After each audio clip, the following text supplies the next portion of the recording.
In fact, when the Empress was young, Lin Xiaola was already about the same age as she was now. When the Empress first saw her, she felt that she was like an elder sister. Of course, this feeling didn't last long. It lasted for about a day. When the two left, they saw two flowers again. Next to Hua was a young woman in a silk dress who didn't look gentle at all. She held a fruit in one hand and placed it next to Hua's mouth with the other. "Your Highness, I am Xanja.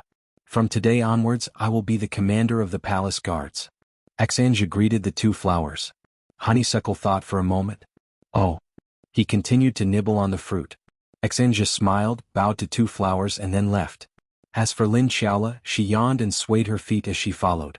Before he could walk 100 meters, Xanja kicked him without any warning.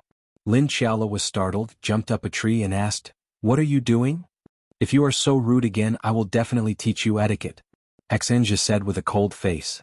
"As if you know etiquette. Tell me, what does etiquette in the palace include?" "I don't owe you money." Lin Xiaola snorted. Don't forget that she was a scholar of Qingxin Palace Hall. Even though she slept for a living, she would occasionally read a few books when she was awake. Xanja was stunned and stumped by Lin Xiaola's question. She stood there and pondered for a while before turning around and leaving. That night, Renbaqian was stunned when he heard Xanja's request. Xanja wanted to learn etiquette from the palace? In his impression, Xanja was a woman who didn't know anything other than practicing martial arts and doing her job. Today she was actually enlightened and wanted to learn etiquette from the palace? What kind of stimulation was this? However, this was a small matter. He immediately agreed and informed the female official. The female official in charge of etiquette in the palace was probably so bored that she was going to rot. Xanja sulked. From the next day onward, she would spend an hour learning etiquette every day. "I'm finally going to graduate." Du Laolu showed an exaggerated expression. 7 years, 7 years. What have I been doing for the past 6 years? Algebra, geometry, physics, and chemistry. I'm going crazy. I really don't know how I managed to endure it. If it weren't for my father's disapproval, I would have graduated 3 years ago and lived a good life.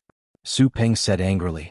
These days, the highest-ranking students in the academy began to get excited. After enduring for 7 years, they could finally graduate. Everyone was excited as if they were about to start a new life. They could finally say goodbye to Yagüe. They could finally say goodbye to those damn classes. They could finally stop doing homework. The students who were about to leave the abyss of misery began to become bolder and would hang around Renbaqian from time to time. They only wanted to express one thing: bite me. In any case, they would graduate in half a month. Tong Lan, who was wearing a white coat, sat there and proofread the drawings in her hands. Without looking up, she said, "Isn't it too early for all of you to be happy? We haven't even graduated yet." "It's not early anymore. There are only 10 more days." Du Laolu stretched out his hand and gestured 10. "Don't be too ostentatious. Be careful that extreme joy begets sorrow. For example, you can only graduate if you pass the exam." Shurgan smiled at everyone. Shurgan, who was originally delicate and pretty, had now become burly and had a full beard. It looked like his brain was full of muscles. However, all the students knew that Shurgan had the best overall qualities among this batch of students. Whether it was his academic results, ability to handle affairs, or even dealing with people, Shurgan was extremely good at them. If anyone thought that he was as straightforward as he looked, they wouldn't even know that they were tricked by him. "It's just an exam." Du Laolu laughed and said confidently, "At most, we can take a make-up exam. We will pass after a few more times." Many students gave him the middle finger. This was what they learned from the manga. Seeing how confident he was, they thought that he was confident about the exam, but it turned out that he was confident about the make-up exam.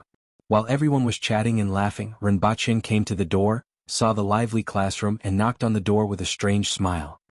"Yagüe is here." Everyone immediately sat back in their seats. Although he was about to graduate, Renbaqian's prestige was still there.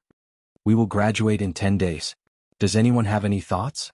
Renbaqian walked to the podium and smiled. "We can't bear to part with Principal Ren." Someone blurted out. Everyone immediately looked strange. Couldn't bear to part with Yagüe? They wished they could never see him again in this life. "I can't bear to part with all of you either." Renbaqian acted as if he didn't see the strange expressions on everyone's faces. Everyone's hearts tightened. Yagüe wouldn't be up to something, right? However, all good things must come to an end. Renbaqian smiled at everyone. Everyone finally felt a little relieved, and a relaxed smile appeared on their faces once again. However, before you graduate, I have something to inform all of you.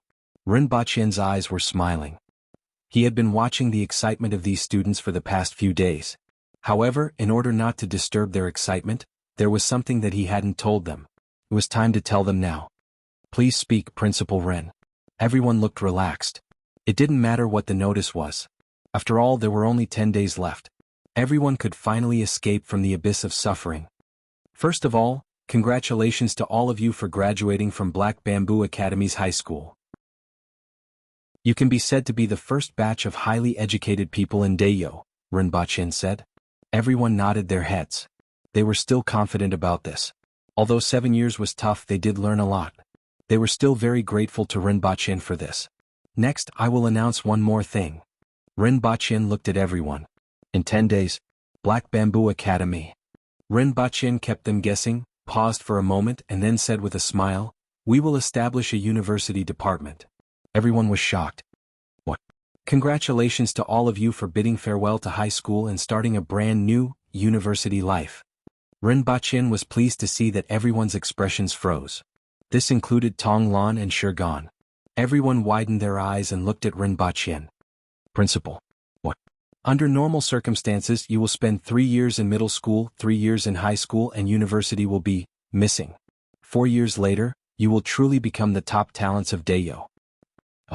Everyone's expression changed drastically as they exclaimed, University? There are still 4 years left? Everyone who was originally excited about graduating felt as if they had been struck by lightning.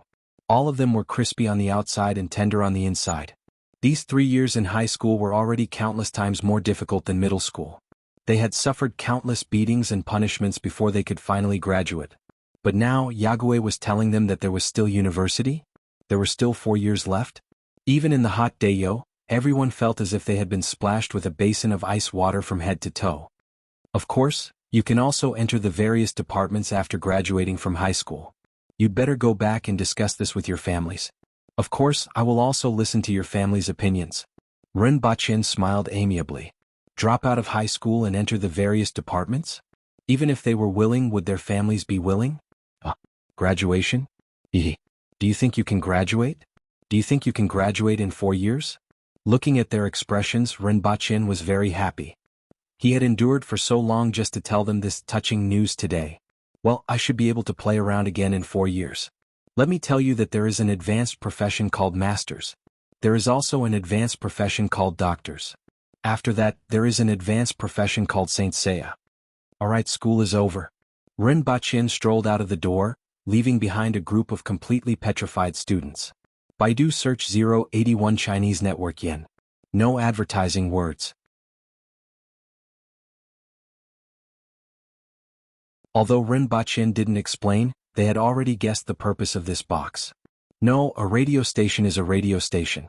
The radio station is where we talk to each other in different channels. It is a fixed frequency communication. There were a few disadvantages. First, the number of fixed frequencies was limited, and the radio station could not be used by everyone. Secondly, if someone else got their hands on the radio, they would be able to hear the conversation on the channel. Although this had not happened before, it did not mean that it would not happen in the future. Thirdly, the radio station's ability to resist interference is weak. For example, radio stations can't be used in Tianjin Basin. They didn't understand the technology and didn't understand the meaning behind his words. However, from Rinpoche's words, he could tell that this box was something better than a radio station. Introduce them to me, the Empress said faintly from her seat of honor. Yes. He smiled at the Empress. Then he turned around and said, this is a telephone which is used for long-distance communication like a radio station. There is no need to elaborate on the other 2 points. First, this is point-to-point communication. A telephone only needs to dial the corresponding number to communicate with any other telephone. For example, this telephone can communicate point-to-point with any department in the 6 departments or any department in any city at any time. Everything that is said can only be heard by the person at the other end of the line. Everyone nodded. This time they understood. The radio station was for everyone to chat together, but this telephone was for 2 people to chat privately. Second, and most importantly, the popularity of the telephone. Telephones can be installed in any place in Daeyo, and there can be millions or even tens of millions of telephones. Whether it is in every department, every city, or even every household. Everyone could use a phone to dial the corresponding number to talk to one of the millions of phones out there. For example, Sir Sher can install such a telephone in his residence.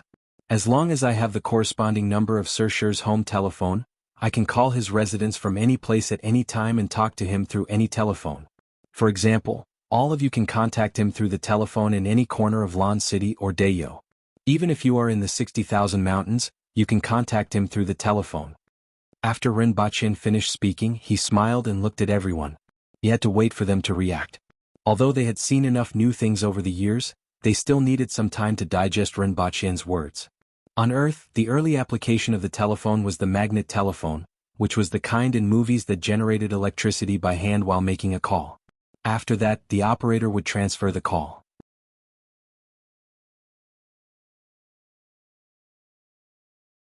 With the exception of the Yun Nation, all the cities and most of the important departments in the entire Dayo region had telephones. Taking advantage of the Empress's order, Rinpoche ordered that every department in every city had to install a telephone. In reality, it was not a lot of money. In total, there were only about 3,000 telephones and a few 100,000 taels of silver. But he pushed the phone directly to the world. With this incident, Rinpoche felt that he and the Empress were the greatest examples of collusion between officials and businessmen. Of course, as soon as the order was given, apart from Tu Wan from the Ministry of Revenue, there was no response from the Yun Nation. However, no one would disrespect the Empress on this matter. Moreover, the importance of the telephone was unparalleled. Its importance and significance were no less than that of the tractor. In fact, they were even greater. Rinpoche had officially opened the door to the communication era. After the demonstration in the imperial court, Rinpoche got people to lay a telephone line from Lan City to the Yun Nation while he started to promote the project. At the same time, the recruits from Tianjin Basin were also undergoing intensive training. After recruiting a large number of laborers from Tianjin Basin to build the new city, Rinpoche finally began to make use of Tianjin Basin's manpower on a large scale. Between Lan City and Tianjin Basin, Rinpoche also built a new city. The so-called new city was nothing more than a stretch of brick houses and factories without even a fence. Of course, this was also the standard for future cities. Without walls, not only would it save a lot of manpower and material resources, but it would also facilitate expansion. At present, this new city was mainly responsible for the production of telephones and electric wires. Rubber was sent here from the Qin Nation, which saved about 700 to 800 kilometers compared to sending it to Lan City. Furthermore, Rinpoche was already preparing to build a new factory near the Protectorate of the Southeast that would be responsible for processing rubber. The mist is heavy today and the country is deep here. The sound of the beach is more urgent than the autumn, and the air of the gorge is more cloudy. Looking at the watchtower, the clouds cover the eyes, and the heart is homesick with raindrops. How can I comfort my loneliness? I depend on the zither of the north. Overflowing with emotion, touching the heart, the sentences are neat and natural. I don't know who wrote this poem, but it's worthy of the name of a famous person.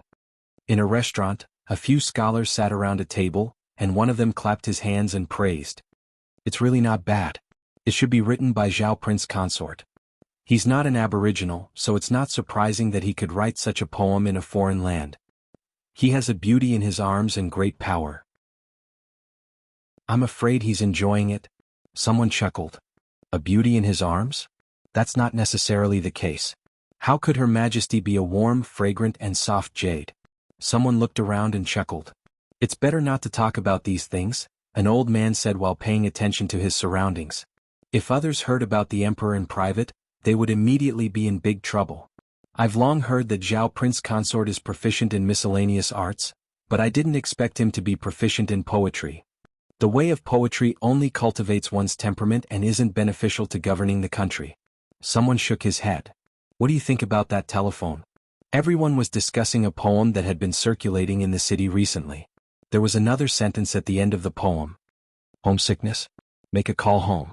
One poem, one sentence had brought this new thing, the telephone, directly to the front of everyone.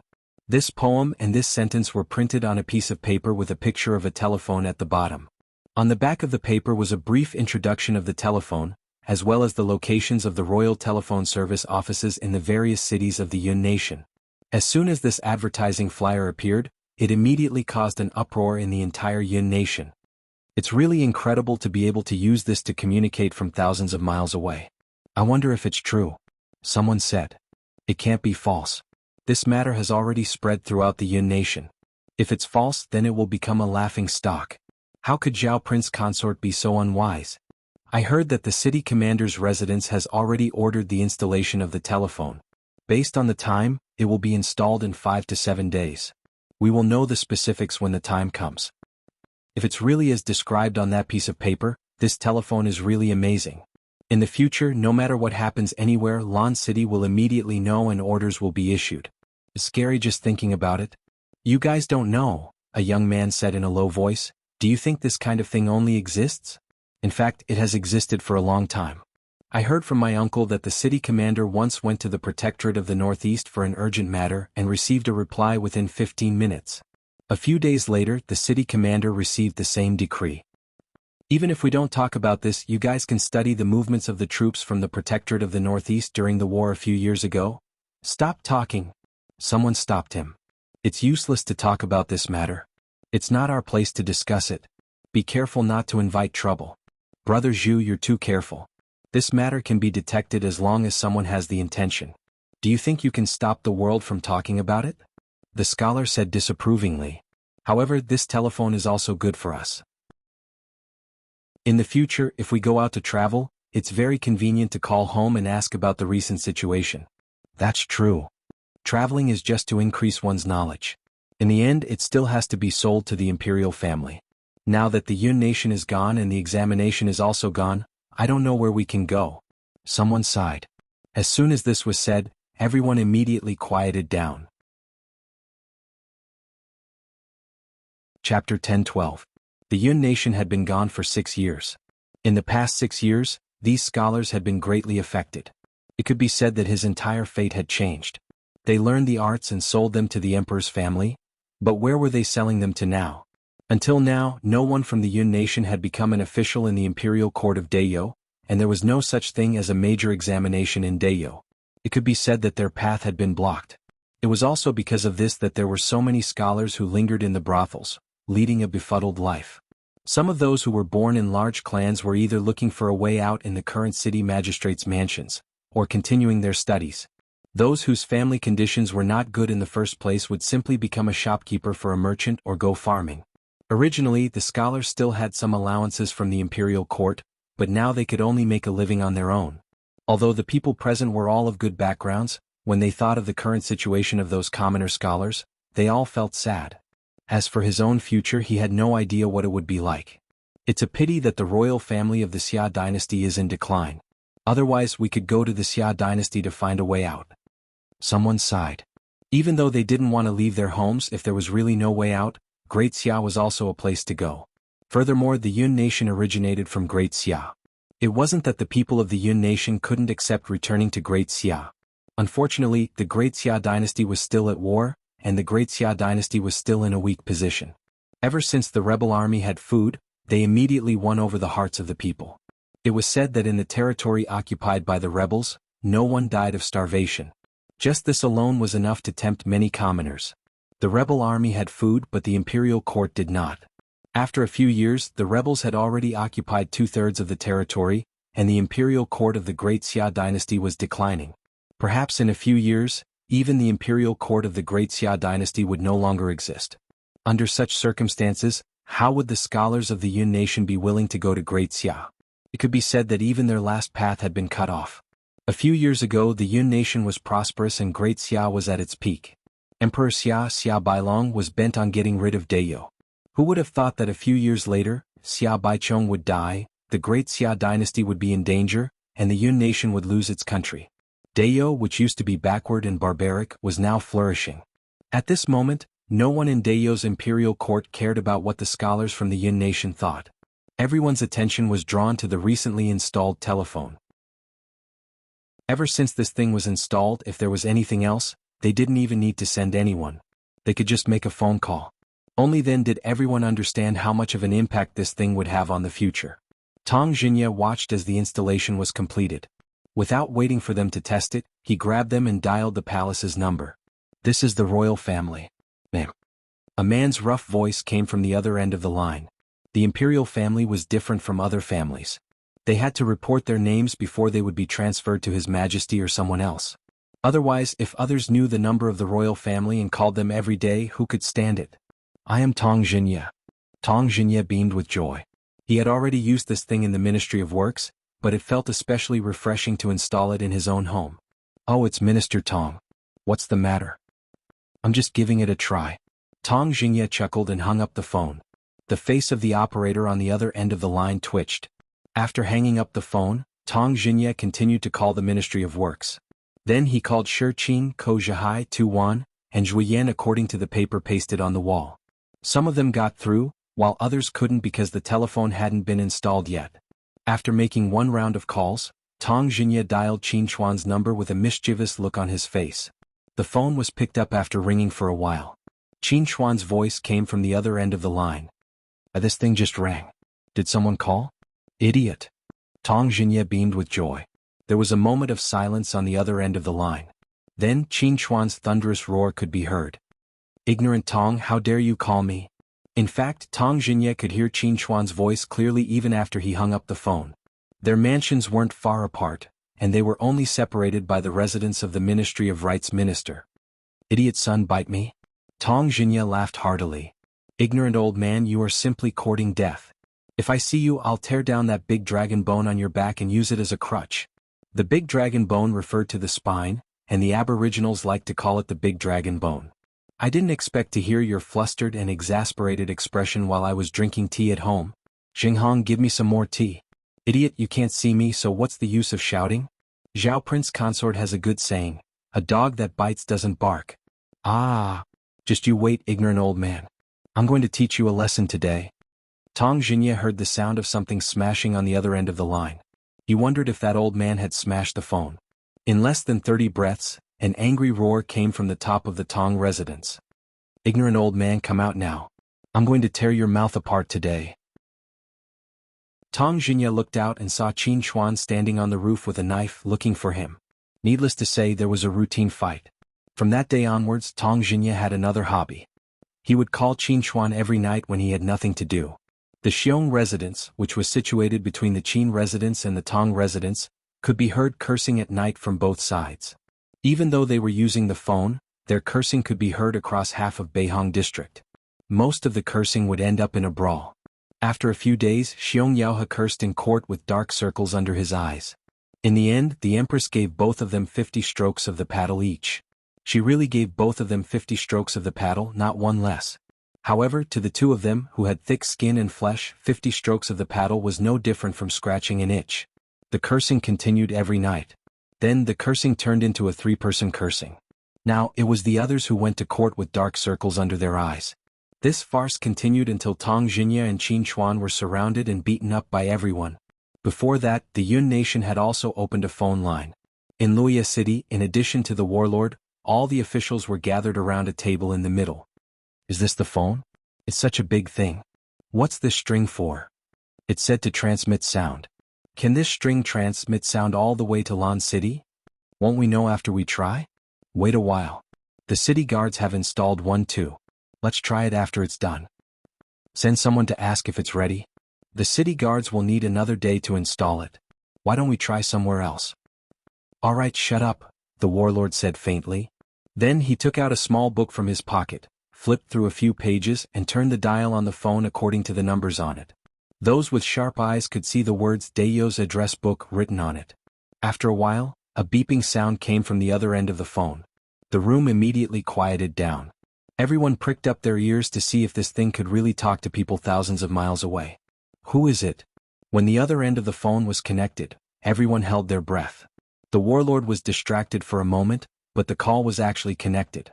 Then he immediately said, "Is this the residence of Sanjiang City's mayor?" "This is the residence of Sanjiang City's mayor." "Who are you?" "I'm Su Ping from Luoya City. Is Brother Shin around?" "Warlord Su? I'm sorry. I'll inform the warlord right away." The person on the other end of the phone was surprised at first, then hurriedly replied. Currently there were 2 positions in the Yun nation, the warlord and the mayor. The group that had surrendered back then had all kept their positions as city lords. Those who were promoted later on were called the mayor. Chapter 10:13.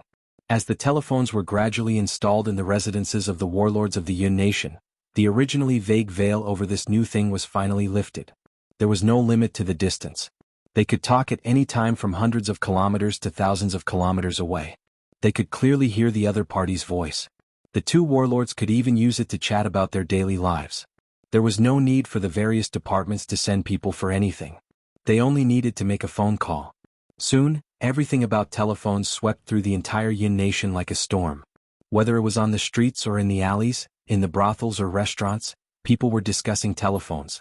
Coupled with the advertisement, "Make a phone call if you miss home," it was in the limelight for a while. Rinpoche's reputation also rose, and the name Tiangong quickly replaced the original names Poison Warrior and Stinky King.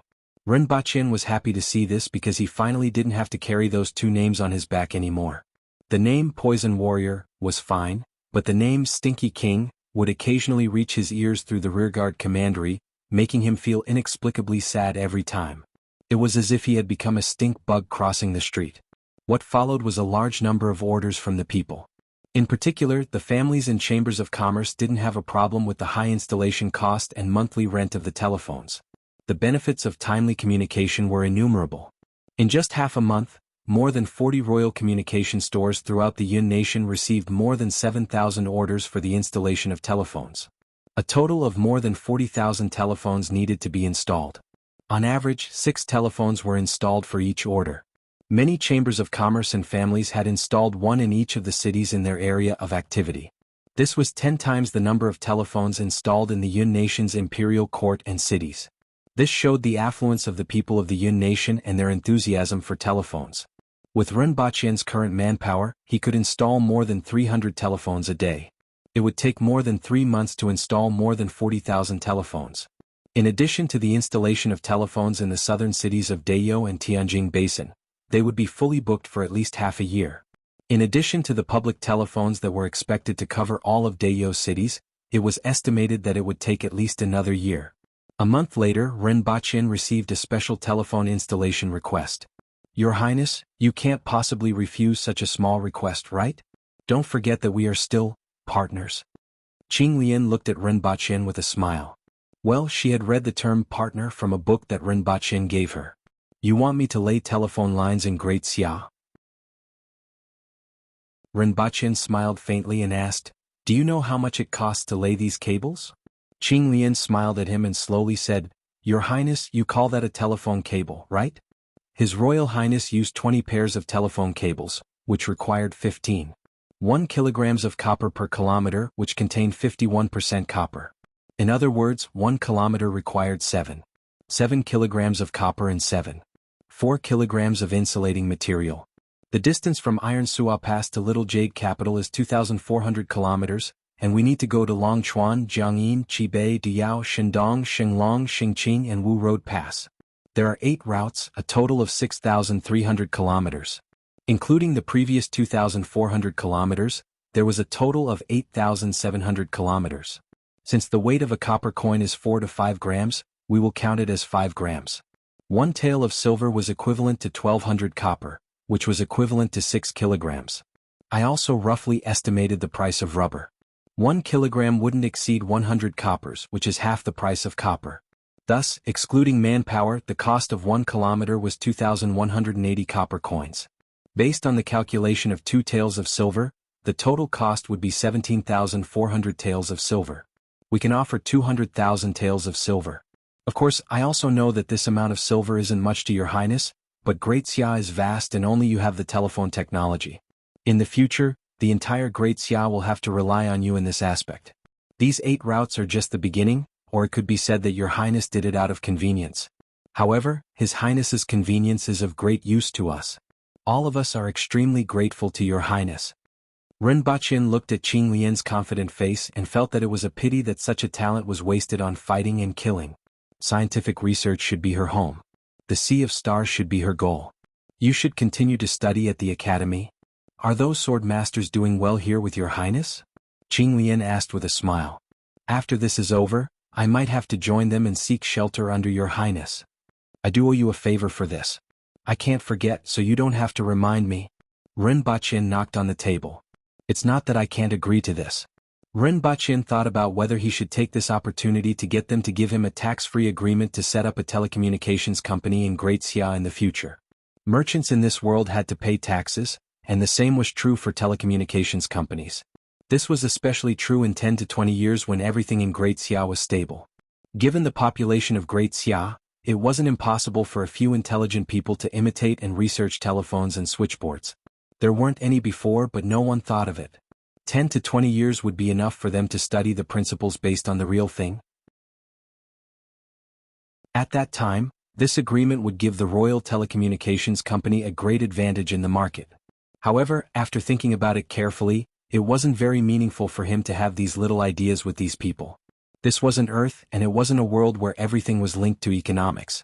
His goals were to explore the foreign races outside of the land of exile and explore this world. Qing Lian looked at Rinpoche and waited for a moment before asking, "What other requests do you have, Your Highness?" "Forget it, there's nothing else." However, it would not be possible in a short period of time. They did not have enough manpower. It should be at least a year later. Rinpoche calculated the time in his mind. "Although I don't know what you were thinking about just now, I think that you gave up on a request that was beneficial to you." "Thank you very much, Your Highness." Qing Lian was very clever. Looking at Rinpoche's expression, she could roughly guess some things, but didn't know the specifics. Rinpoche pointed at her and said, "It's good that you know it. Don't act like you've gotten something good." Qing Lian chuckled and said again, "I don't think the laying of the circuit is complicated, and we can complete most of it ourselves. You only need to send a small number of people to assist. I believe that you can still send such a small number of people."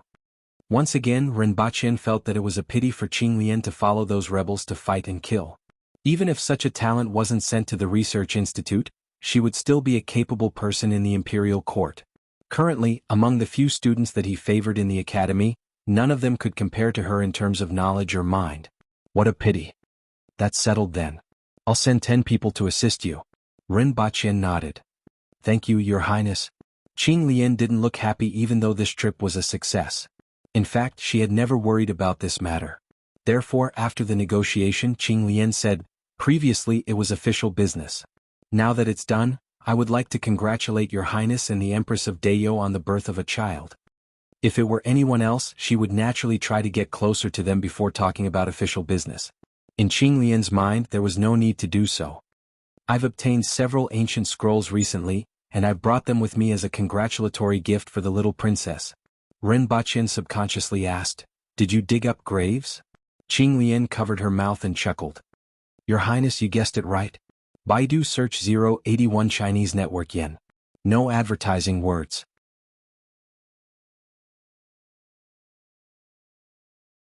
Chapter 10:14. Rinpoche carefully flipped through the ancient scrolls on the table. They were all bound with animal skin, and he couldn't tell what kind of animal skin it was made of. After so many years, they still hadn't been damaged at all. With just one glance, Rinpoche was sure that these scrolls came from an era without any records. The 2 records of the Earth Dragon were divided into 2 volumes, which mainly recorded some rare beasts, herbs, and ores. Only a few of these records were the same as the existing herbs and ores, and most of them were extremely rare and precious. The first was Records of the Water Dragon, which was similar to the records of the Earth Dragon, but the former was for land, while the latter was for water. The last was Using Water to Bathe the Eyes, which seemed to be a special method for training the eyes. The few types of water that were needed were all recorded in Records of the Water Dragon. The name was simple, but the effect was great. It was said that after mastering it, one's eyesight could reach up to 1,000 miles, which was considered powerful. For the people of this world, the ability to see up to 1,000 miles was a fairly powerful training method. However, with binoculars this method wasn't very meaningful. What was really important were the 2 records of the Earth Dragon and Records of the Water Dragon. Not only did they record the killers, herbs, and ores of the outside world, but there was also a small part of the water and mountain range map. It was of great significance for sending people to the outside world to find a hiding place to train. The previous phone call was only worth 200,000 taels of silver, but the value of these 3 books couldn't be measured with money. Where was the grave found? What's the situation inside? What else is there besides these? Rinpoche asked seriously. Under the ancestral grave of a rich family, there was a simple stone room. Apart from these ancient scrolls, there was only a skeleton. I also got someone to bury the skeleton properly. Qing Lian smiled and said, I knew that you would be interested. You knew? Ren Baqian asked. Ma Hongyu of the Empire, Su Gongso of the Sun and Moon in the Palm, Lin Dong of the Jingtian sect, and Gao Yi of the Spear. These famous experts have been very active recently. Qing Lian pursed her lips. Ren Baqian nodded slightly. The rebel army was now more powerful than the imperial court of Great Xia, and the movements of these experts inevitably reached their ears. Thank you very much. If there are similar things in the future. Ren Baqian wanted to say that as long as he could afford it, he felt that it was too much. Got it? These things are useless in our hands. Besides, I am also very curious about some things. If your highness acts quickly, I might be able to see them in my lifetime. Qing Lian's expression finally changed a little when she said this. There was some anticipation, but there was also some sadness. Even if it was an ordinary person, after becoming a sword master, they could still become an expert. But the price was too heavy. They couldn't cultivate, and their lifespans were shorter than ordinary people. The lifespan of a sword master was usually only 60 or 70 years old. If they didn't fight often and had the support of resources, they might be able to live to 80 or 90 years old. This was their limit. Qing Lian was already 27 or 28 years old. If there were no accidents, she would only have 40 to 50 years left to live. This was why she said that if he moved quickly, she might be able to see him. With her intelligence, she was able to obtain a lot of information from the Water Dragon record and Earth Dragon record. Combined with the movements of Ma Hongyu and the others, even if she couldn't guess the whole picture, she could at least guess half of it. The advent of the telephone had brought about a storm that swept through the Yun nation, and it was getting more and more intense. According to this era, the function of the telephone was comparable to that of a magical artifact. However, compared to those strange legends, the telephone was something that many people could come into contact with. Whether it was families, chambers of commerce, various departments in every city, or even many wealthy households, they began to plan whether or not to install a telephone at home. Even though there wasn't a need for it for the time being. Most people in this era still lived in their own land, and ordinary people couldn't even walk out of a radius of 50 kilometers. However, it was a worthwhile deal to show off and earn some face with a few dozen taels of silver. As a result, the craze brought about by the telephone never subsided. This craze also played a great role in the promotion of the telephone. Even if there was no need for any more publicity, the number of telephone users would steadily increase. While the craze for the telephone was still ongoing, a new product appeared in front of everyone. It was a cargo truck. It looked like a Jiefeng 141, but its performance was only equivalent to that of a standard World War II truck. It weighed 4,000 kilograms and carried 6,000 kilograms, which was slightly lower than a tractor. Furthermore, it had much higher requirements for roads than a tractor. With the exception of going up mountains and down to the sea, the tractor had excellent traffic performance in most places, which was something that a truck couldn't achieve. This was also the reason why Ren Baqian brought out a tractor, as it was much more practical than a truck. It was expensive, had a low carrying capacity, and had high requirements for roads. Despite having so many flaws, one advantage overshadowed all of them: speed. It was twice as fast as a tractor and could reach 240 kilometers per hour, which was equivalent to 60 kilometers per hour. It would take 10 to 15 days to travel from Lan City to Pingdu with an ox cart, 3 days with a tractor, and 1.5 days with a truck. This alone attracted the attention of many merchants in the Yun nation. Furthermore, this new product called a truck was much more comfortable to ride in than a tractor. At least it had a driver's compartment that could shelter people from the wind and rain. Furthermore, it was more stable and not as bumpy as a tractor, which made people want to vomit.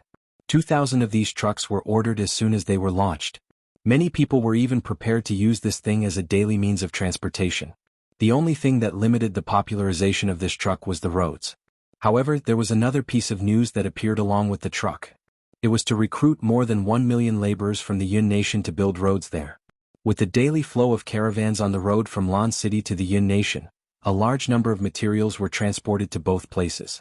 Lan City was becoming increasingly prosperous, and the prices were much lower than before. The proportion of the revenue from commercial taxes in the national treasury was increasing. Even Tu Wan, who was a stingy person, agreed with Ren Baqian, saying, "If you want to get rich, build roads first." There was another saying that Ren Baqian always said: "Have more children and plant fewer trees."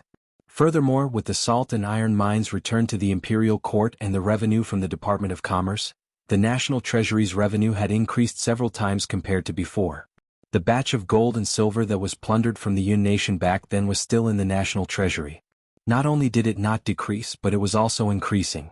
As a result, there was no resistance in the imperial court to recruit laborers to build roads this time.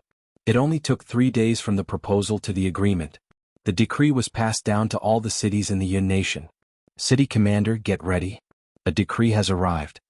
The city commander of Sanha City was resting in his residence. When he heard the report, he hurriedly put on his clothes and ran out. When he arrived at the city commander's residence, he saw 3 aboriginal men dressed as soldiers. I'm Long Yuawu, the city commander of this city. Are the 3 of you here to deliver the decree? You are the city commander? Receive it. One of the burly men took out a roll of paper from his bag and stuffed it into Long Yuawu's hand. The decree has arrived. We will leave now. The 3 of them didn't wait for his reply. It seemed that they didn't even consider that he would refuse this decree and were about to leave after delivering the paper. If you have nothing important to do, why don't you rest in this city for a while? Long Yuawu quickly asked. I don't have the time. I still have to go to other cities. The 3 burly men didn't give him any face and turned to leave. Long Yuawu was moved.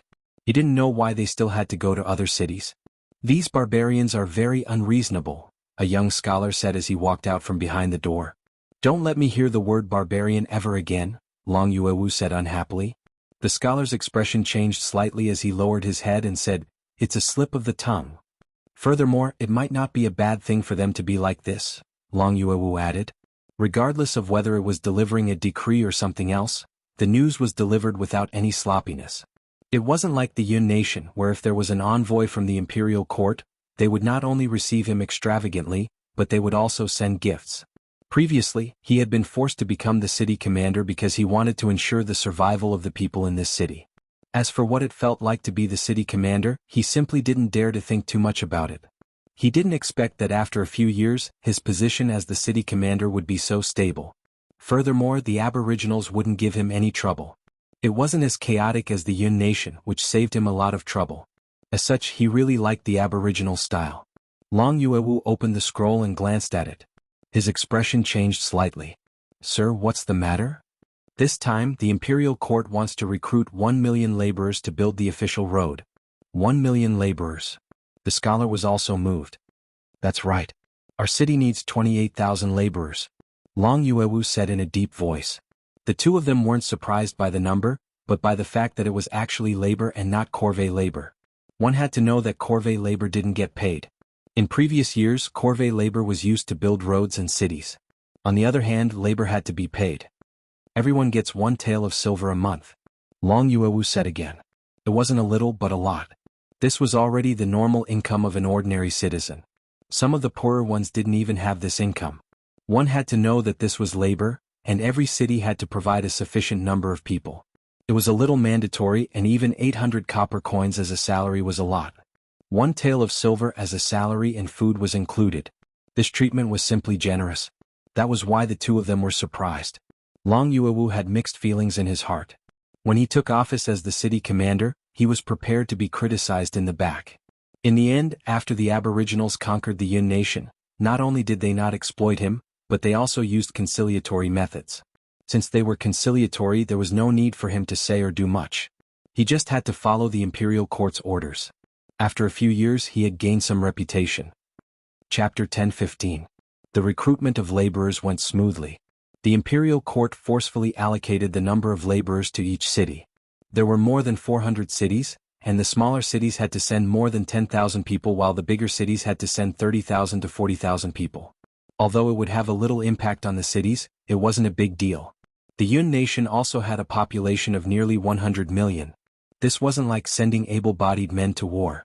The wages were sufficient and there wasn't much backlash from the people. On the contrary, the wages were too generous and many people doubted whether they could really get it.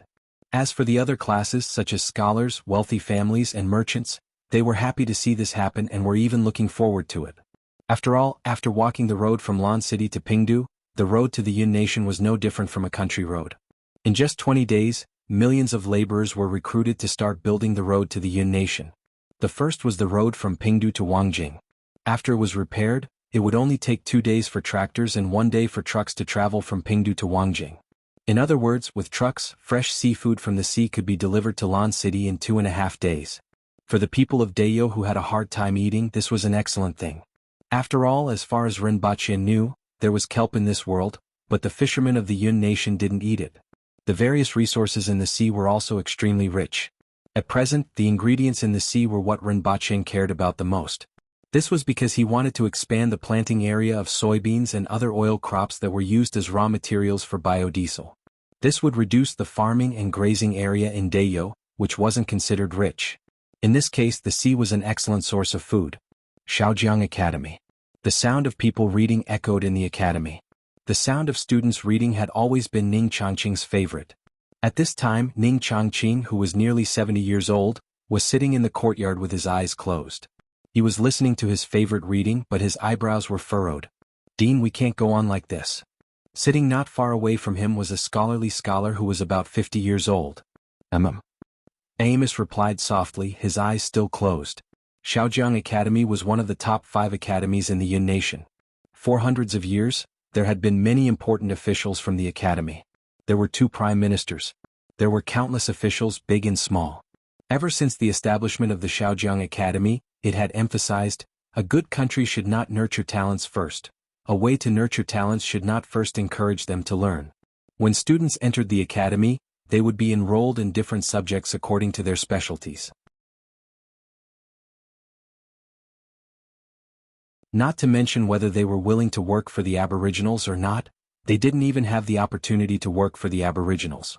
The Aboriginals didn't seem to care about them at all. However, looking at the Aboriginals' conciliatory behavior, they would rope in the scholars of the Yun nation sooner or later.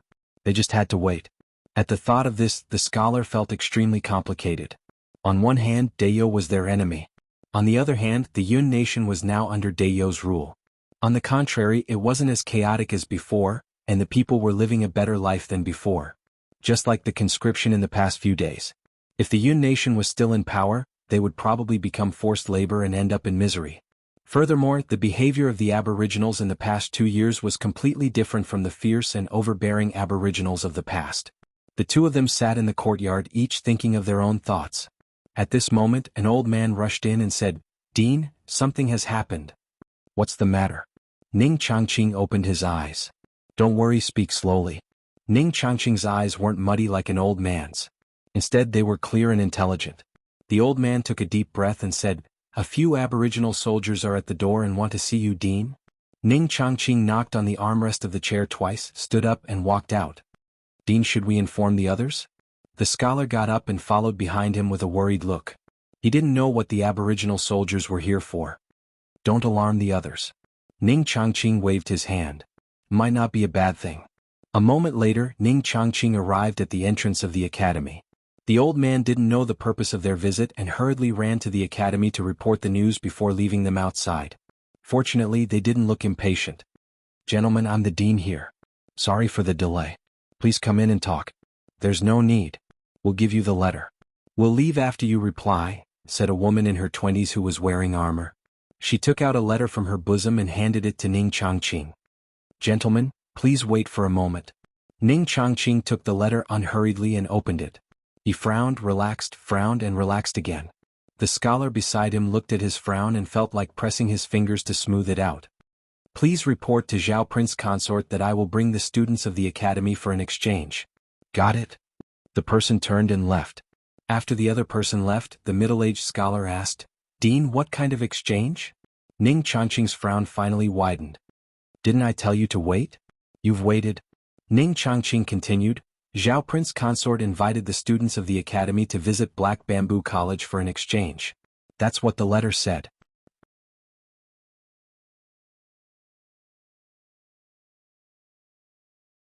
Chapter 10:16. Black Bamboo Academy. I heard that it was founded by Zhao Prince Consort and supported by him alone. Apart from him, there's only Lin Mengxing. The scholar said with a strange tone. A single person supporting an entire academy? And a few hundred students? He wondered what kind of students he could teach. It sounded more like a private school in a village. Oh, there were 2 students now, and they had been upgraded to a private school in town. In fact, this was the only academy in the Aboriginals' territory. An exchange visit. They didn't know what was there to exchange. Of course, the purpose of this letter wasn't to communicate. No matter what, it's a good thing, the scholar murmured. He wanted to let the Aboriginals see the ability of the Academy's students and let them understand the difference between a village private school and the 5 big academies. It could also give the Academy students a better future. As for whether the students were willing to work for the Aboriginals, he wasn't too worried. Shaojiang Academy was different from Wangjing Academy. It focused on practicality, unlike Wangjing Academy that focused on the study of scriptures. If it were Wangjing Academy, they would probably hesitate and even spit at this kind of thing. However, Shaojiang Academy wouldn't. Now that it was ruled by the Aboriginals, they could only put their knowledge to good use and benefit the people of the Yun Nation if they entered that system. How many students should I bring? The scholar began to calculate the most promising students in the academy. I didn't say how many. Too many wouldn't be appropriate and too few would make us look weak. After all, it's an exchange, so let's set it at 20. Ning Chongqing said. He naturally realized that the scholar was looking down on Black Bamboo Academy just now.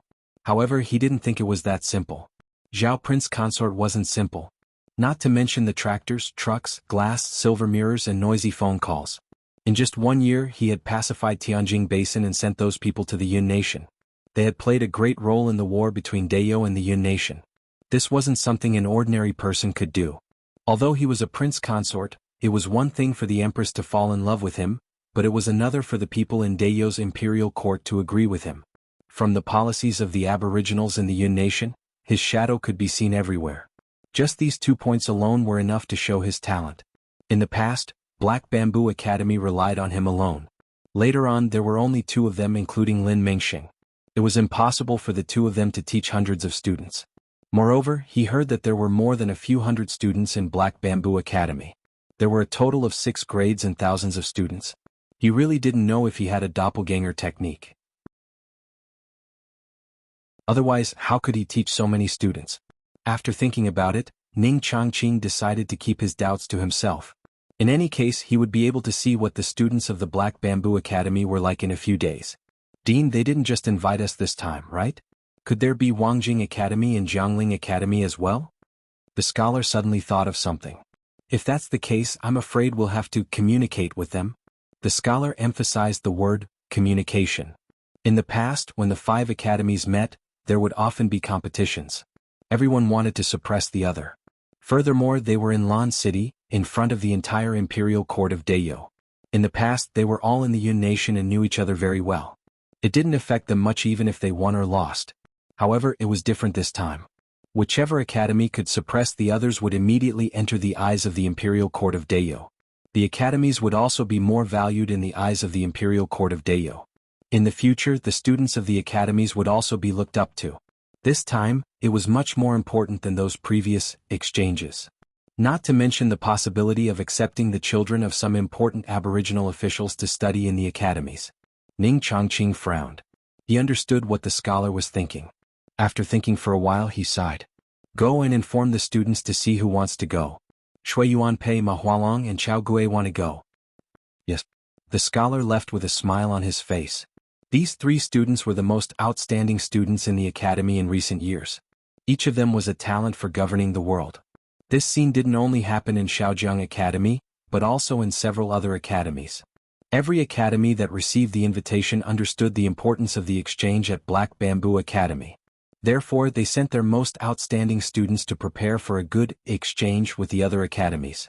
As for the original owner of Black Bamboo Academy, they just had to find a place and watch over it. Not many people thought that an academy with only 2 people could produce outstanding students. Even though most people knew that Zhao Prince Consort was a talented man, they still couldn't accept it. Lin Mingxing couldn't be underestimated either. However, there were only 2 of them. Which of the 5 major academies didn't have dozens of teachers? Which of them didn't have some talent? After a while, they would find out that it wasn't just the 5 major academies that were invited. Instead, all 23 famous academies in the Yun Nation were invited. However, in their hearts, their opponents were still the other 4 academies. The other academies were just spectators.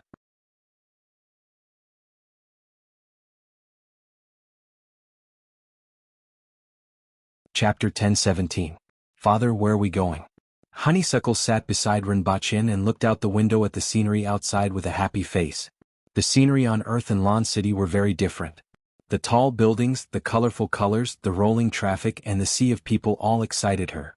She felt that this place was much more interesting than the palace. She just didn't know why her father and mother didn't live here. To see something interesting. Ren Bachien rubbed Honeysuckle's head. After a while, he suddenly asked, "Honeysuckle, do you want to go to school?" "Go to school? What is that?" Honeysuckle turned her head and looked at her father doubtfully. "It's to learn and grow with many children," Ren Bachien said thoughtfully. "Is it fun?" Honeysuckle still couldn't imagine what it would be like to study with many children. In her past, other than the occasional visits to her home at a very high place and the occasional trips to the streets by her father, all her other memories were in the palace. Maybe. Ren Bachien looked at the passing scenery outside the window with a thoughtful look in his eyes. He was wondering if it was time to find a kindergarten for Honeysuckle. Although Honeysuckle's intelligence grew faster than that of ordinary children, the growth of intelligence also required sufficient experience as a foundation. Honeysuckle's current intelligence and learning ability were comparable to that of a 7- or 8-year-old child. However, she played in the palace every day and came into contact with the people there, so her intelligence wasn't as high as it actually was. At most, she was at the level of a 4- or 5-year-old child. In particular, she was too unfamiliar with many things in the outside world and couldn't even compare to ordinary children. Although she could be educated in the palace, it was better to let her see and interact with things in person than to rely on books to broaden her horizons. Therefore, Ren Bachien considered letting her go to kindergarten. The locations were Earth and Dayo. In Dayo, he could open a kindergarten and let Honeysuckle come into contact with more children of officials and commoners. However, the things she came into contact with on Earth were completely different. With the learning experience on Earth, her horizons and thoughts were completely different, so she had to go to kindergarten on Earth. Not only kindergarten but elementary school, middle school, high school and even university, Ren Bachien was prepared to let her go. As for the time, it was easier to arrange. 5 days in Dayo and 5 days on Earth were perfectly staggered with weekends. Other people's children went to school 5 days a week, but Flower was better. He went to school 10 days a week. There were 2 problems. Firstly, Honeysuckle was 1.3 meters tall. No matter how you looked at her, she looked like a 7- or 8-year-old child. She didn't look like a kindergartner. If she entered kindergarten, she would really be outstanding, and like a crane among chickens.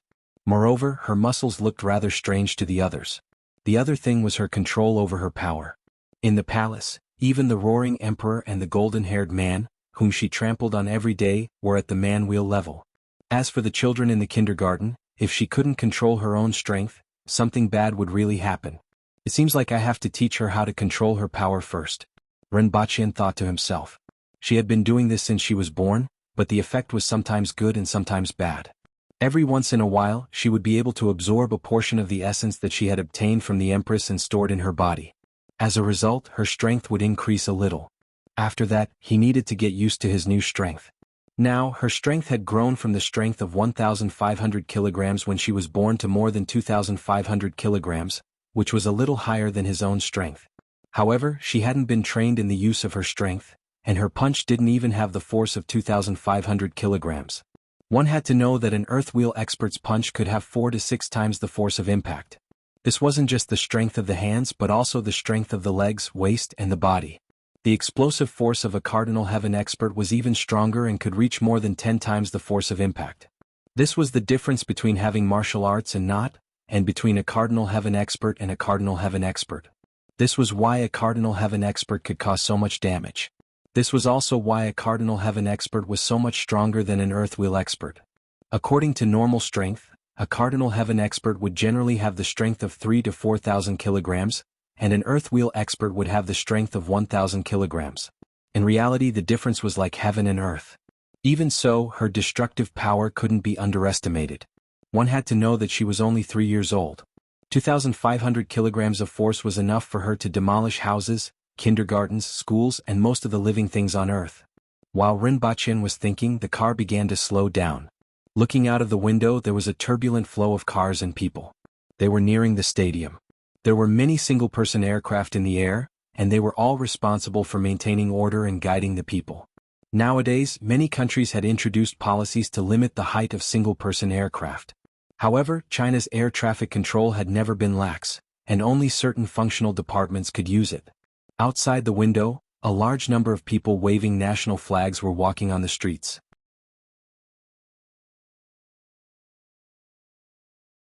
Nian Hua pointed at herself and smiled happily at Ren Wanyin and Ren Xia. Ren Baqin swung his hand and slapped the back of her head. "What's your name?" Nian Hua immediately felt wronged. Nian Hua. The people in the private room next door who didn't know her immediately burst into laughter. Ren Baqin's face darkened and he felt a little embarrassed. "What's your name?" Nian Hua looked back at her father with tears in her eyes. After a while she felt wronged and said, "Can I call you Yu Qing?" Baidu search 881 Chinese network yen. No advertising slogan.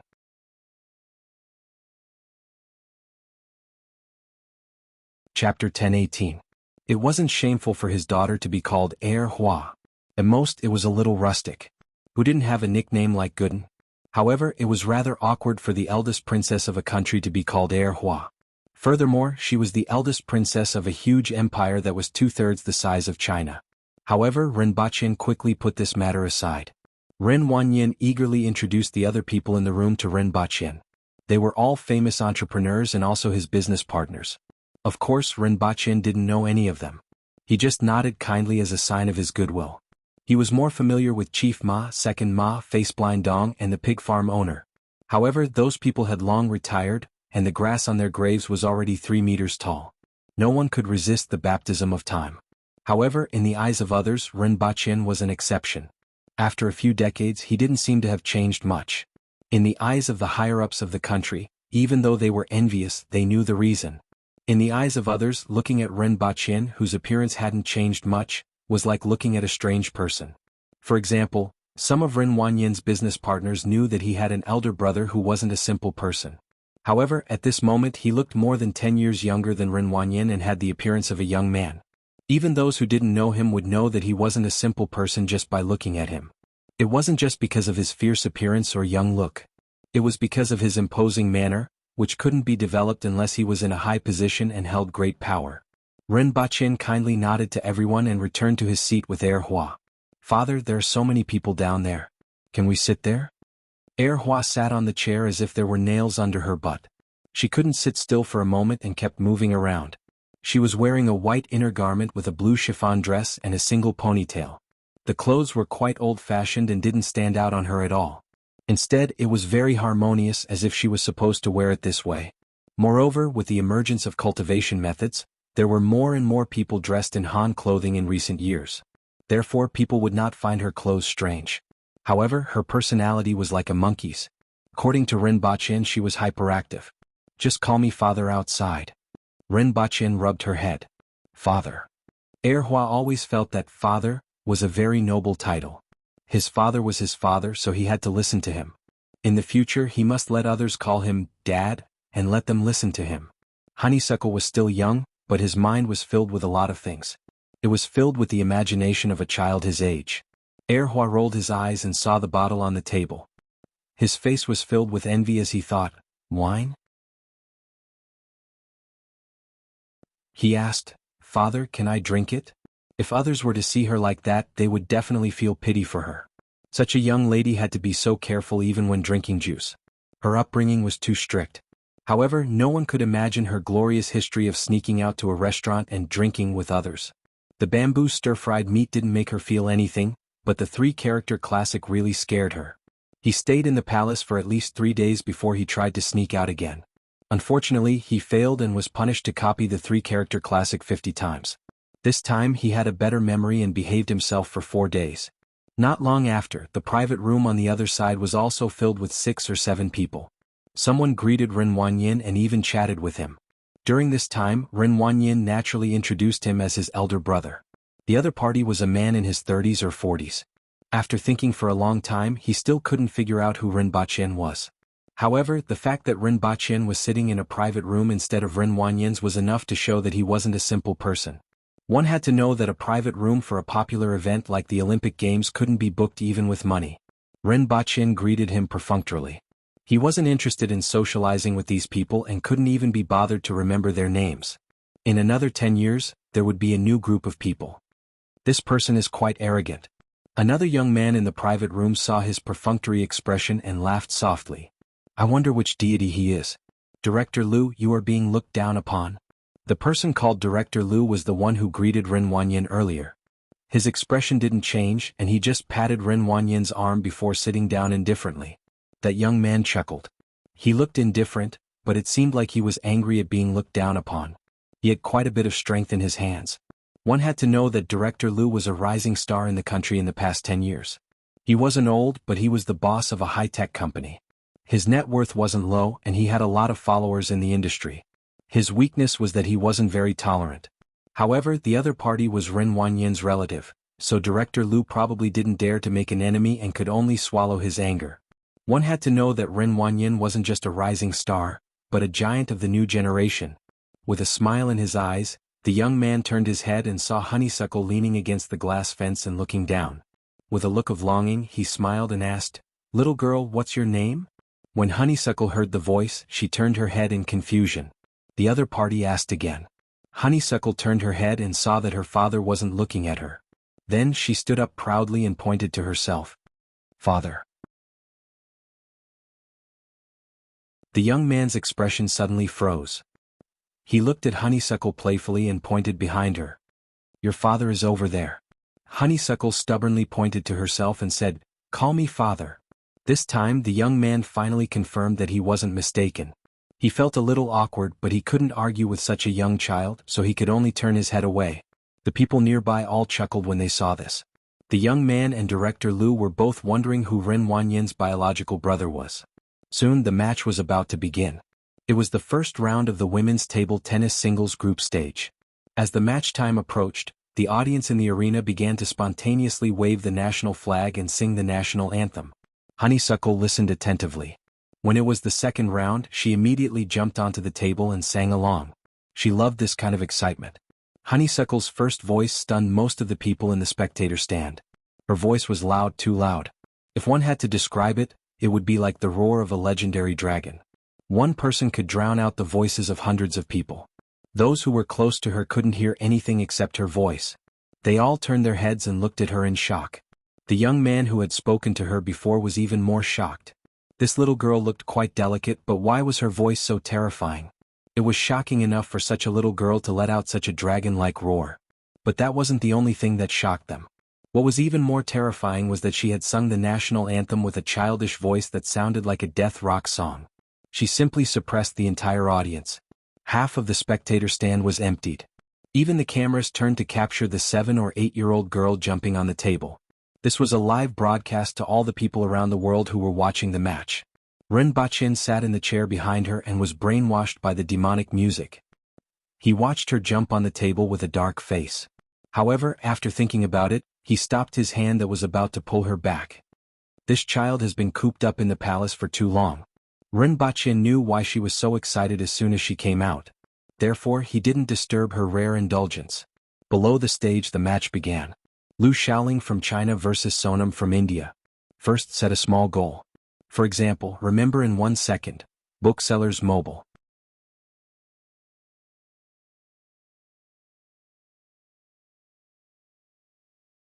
Chapter 1019. As everyone knows, this year's Olympic Games is a special one. Since the emergence of martial arts more than 20 years ago, there have been a large number of martial artists who are far stronger than ordinary people. These martial artists have always been banned from participating in the Olympic Games. Over the years, many well-known athletes have suddenly disappeared from the field because of this reason, and some even abruptly withdrew from the competition.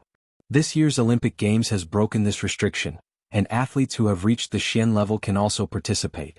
Earth will officially call it the Manwheel level, but most of the time, it is called the Xian level. Heaven, Earth, Xian, and Huang are more in line with the habits of the people. The Xian level is equivalent to the Manwheel level, the Earth level is equivalent to the Earth Wheel level, and the Heaven level is equivalent to the Spirit Wheel level. Although the people on Earth know about this, they aren't very clear about the Sky Gate. This is because the Sky Gate involves the spirit and the spiritual body. It has always been classified as metaphysics, which is the weakness of the current scientific system. The two athletes on the field are both powerful Xian level. Everyone is familiar with Lu Xiaoling, who has participated in the Olympic Games before. She broke through to the Xian level a few years ago, and according to the official information she is at the intermediate level. Sonam is also an older athlete, but she is at the beginning level of the Xian level. She is slightly weaker than Lu Xiaoling, and we don't know what kind of impact she will have in the competition. Now, let's see what kind of amazing game the two powerful athletes can bring us in this game, and how different it will be from previous games. As Ren Baqin listened to the commentator's explanation, he folded his arms and looked at the stage with interest. Hua jumped onto the fence in front of him and balanced along the fence. He quickly jumped down, drank a big glass of juice, and went over to Ren Wanyin's side to see what they were doing. The two athletes below had already started the competition. As soon as the game started, there was a burst of exclamations in the field, which attracted Hua's attention. The movements of the two people on the field were too fast. The speed of their feet, the speed of their racket, and the speed of the ball were all too fast. Those who were weaker couldn't even see the ball clearly. They could only see the two people moving quickly on both sides of the table tennis table, and every time they swung their racket, they could make a very clear and loud slap sound. Too fast, too fast. Both of them are too fast. I can't even see the ball. Now I can only analyze their movements through the slow motion of the small screen. Soon the score jumped to 2 o'clock. Lu Xiaoling was in the lead, followed by Sonam.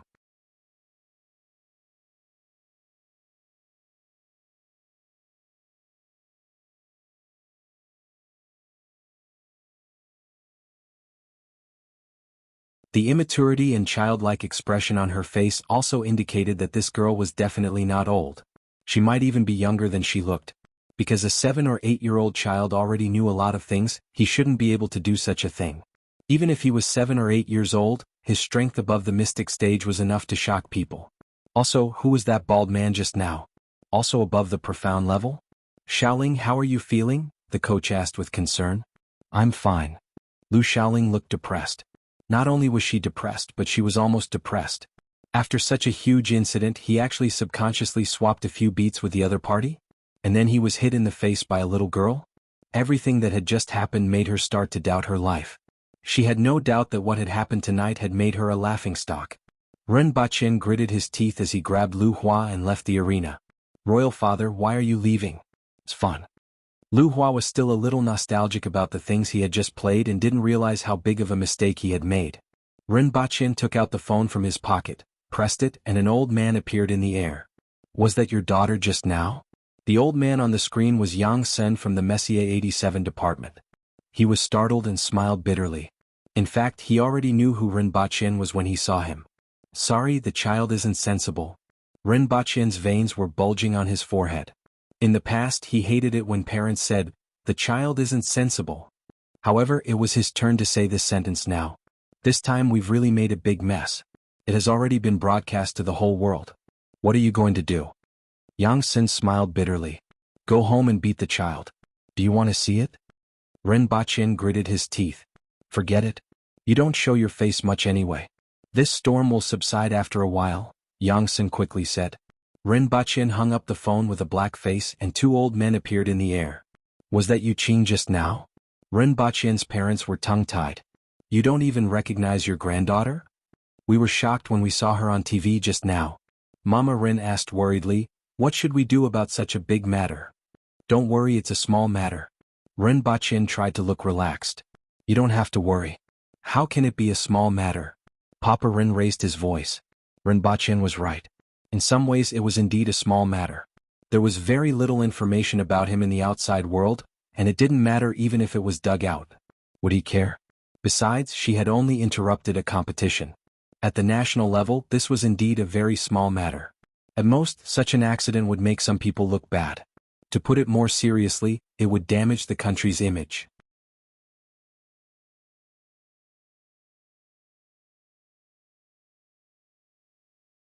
Chapter 1021. After tearing down half of the hotel, Ren Baqin had to bring Hua back to the villa in Xishan in the middle of the night. He originally thought that the hotel would be closer to the competition, but it seemed like it was a good thing that the villa wouldn't be torn down. Although he rarely came here, he and the Empress had lived here for a long time, so he cherished this villa.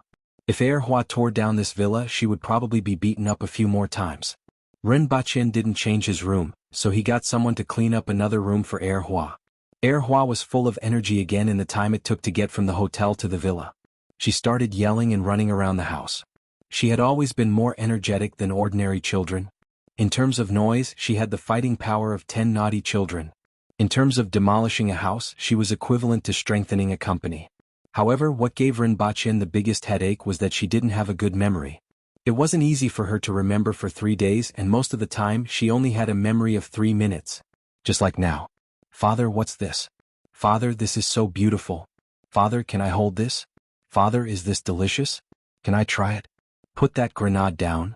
Rinpoche was getting a headache from her noise and really wanted to pick her up and give her another beating. He and the Empress weren't noisy people, so he didn't expect their child to be so noisy. Before going to bed, Rinpoche used the Internet Access Device, a device that could project images into the air, to take a look online. Sure enough, there were reports and discussions about Erhua everywhere. As for today's Olympic competition, no one mentioned it.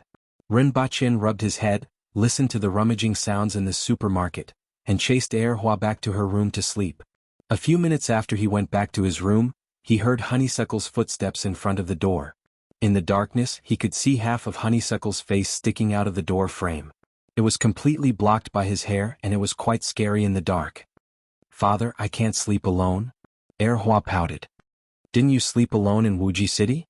Rinpoche sat up and said angrily. Erhua was speechless. She rolled her eyes and said in a timid tone, I'm a stranger. This pillow is too unfamiliar. Rinpoche twitched his mouth, sighed, and patted the place beside him. Sleep here, don't mess around. All right. Honeysuckle cheered and jumped onto the bed. Father, can you tell me a story? Honeysuckle couldn't stay still for more than a few minutes. His eyes were shining in the dark. Rinpoche looked at her expectant gaze, thought for a while, and said, Let me tell you a story about Calabash Brothers and Snow White. A long, long time ago, an old man planted a calabash vine. Just like that, Calabash Brothers defeated Snow White and lived a happy life with Baldy Chom. After Rinpoche finished telling the story, there was no more sound around him. He turned his head and saw that Honeysuckle had fallen asleep with his arms and legs spread out. I finally fell asleep. Rinpoche felt a headache coming on. In fact, at the earthwheel level, the need for water was much less than that of an ordinary person. 2 hours a day was enough. However, Honeysuckle still needed more sleep. Sleeping was also a time for her to absorb the power in her body. He closed his eyes and entered his knowledge sea. At this time, there was an additional laboratory on the planet. There were all kinds of equipment inside. A large number of computers were placed inside, all of which were turned on. Although this place belonged to him alone, he still made it look like it was his own. He first checked the data on the computer and then opened another door. It was a room that covered an area of thousands of square meters. There were huge pipes and equipment everywhere. In the middle of the room was a round metal device that was erected vertically. It was a nuclear reactor. That's right, Rinpoche was making nuclear bombs in his own world with the nuclear technology that he had obtained. It should be said that Rinpoche was in his own world, using unlimited resources and thinking to control everything in the entire world to deduce Earth's technology. Now, in his mind, some of the technologies had been deduced to around the year 2000. Of course, he had only mastered a few of the more important technologies. As for the equipment, he used the principles and blueprints to make them directly. He would leave these things to the people of Dayo. He wasn't going to take these technologies out directly. He was only using this method to imprint some things in his mind and make the advancement of Dayo's technology a little easier. After staying in his mind for 4 hours, Rinpoche returned to the real world and felt a small foot suddenly appear on his waist. Bang! Rinpoche was kicked into the wall. He turned to look at Erhua, who was sleeping soundly on the bed and drooling on half the pillow. This sleeping posture wasn't like his or the Empress's, but more like Lin Xiaola's. Rinpoche simply lay on the floor and slept. He was a little tired from staying in his sea of knowledge for 4 hours, so he fell asleep soon after. While half asleep, Rinpoche realized that it was daybreak. Erhua sat up at the head of the bed and rubbed her sleepy eyes. She looked around and quickly found Rinpoche lying on the floor. She immediately laughed. Father, father. Erhua moved, squatted on Rinpoche's stomach and pulled his face. Stop fooling around. Rinpoche pushed her hands away and said without opening his eyes. Go get dressed and wash up. I will check you later. Oh. Honeysuckle pouted and stepped out of the door. She was squatting on Rinpoche's stomach. This sudden action almost made Rinpoche spit out a mouthful of blood. Erhua. Rinpoche's face turned green as he jumped up from the floor. Where was Erhua? Suppressing the urge to beat her up again, Rinpoche washed up first, leaned against the headboard and turned on the internet. Sure enough, most of the news that he saw was about Hua. He also saw a bunch of people calling him father-in-law. Renbachien smacked his lips. If someone could really marry Hua, there was no chance. Hua was the next emperor of Dayo. She might even become the emperor in the future. Just like the emperor in the history of that world. With Hua's talent, it wasn't impossible. Soon the corner of Renbachien's eyes twitched. If others saw this, they would realize that they had the same expression as the empress when she wanted to kill someone. However, Renbachien didn't have that kind of thought at this moment. He was just a little surprised. His identity had actually been dug out by someone. Primary school, middle school, high school, university, and that year's work history. Of course, the most eye-catching one was the director of the Dayo Dojo. Baidu searched for the novel website of Yunlai Pavilion, allowing you to experience the latest and fastest novel chapters. All novels were updated in seconds.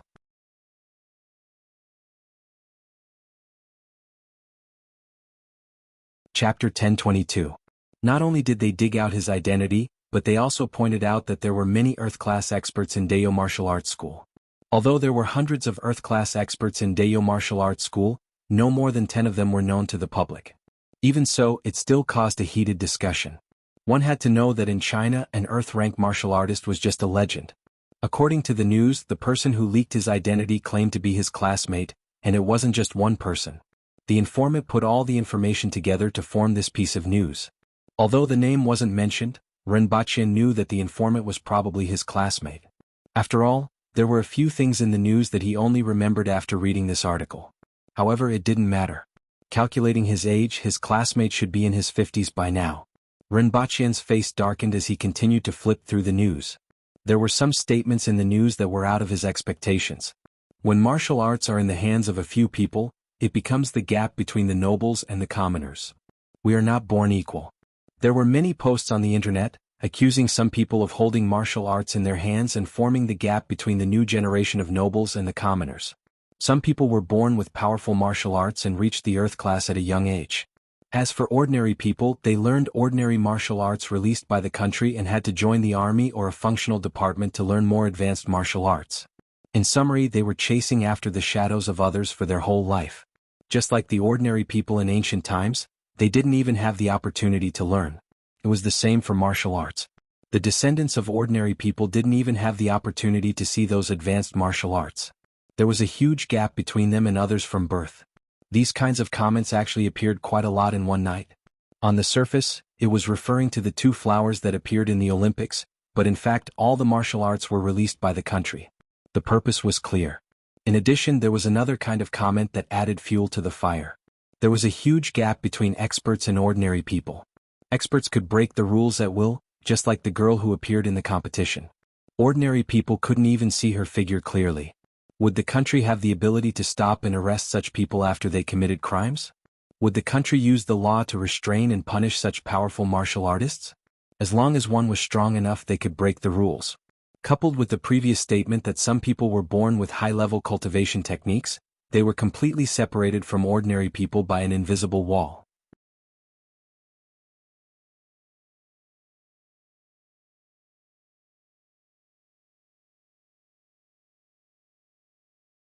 Chapter 1023. Chao Wenji left the martial arts field with sweat all over his body. He returned to his room to take a shower and change his clothes. Then he turned on the internet. News and pictures appeared one after another. He ignored them and just pulled up a short video from his personal folder. A girl in an ancient costume with a delicate appearance and a little baby fat on her face descended from the sky. She snatched the racket from an athlete's hand and pushed her away with her other hand.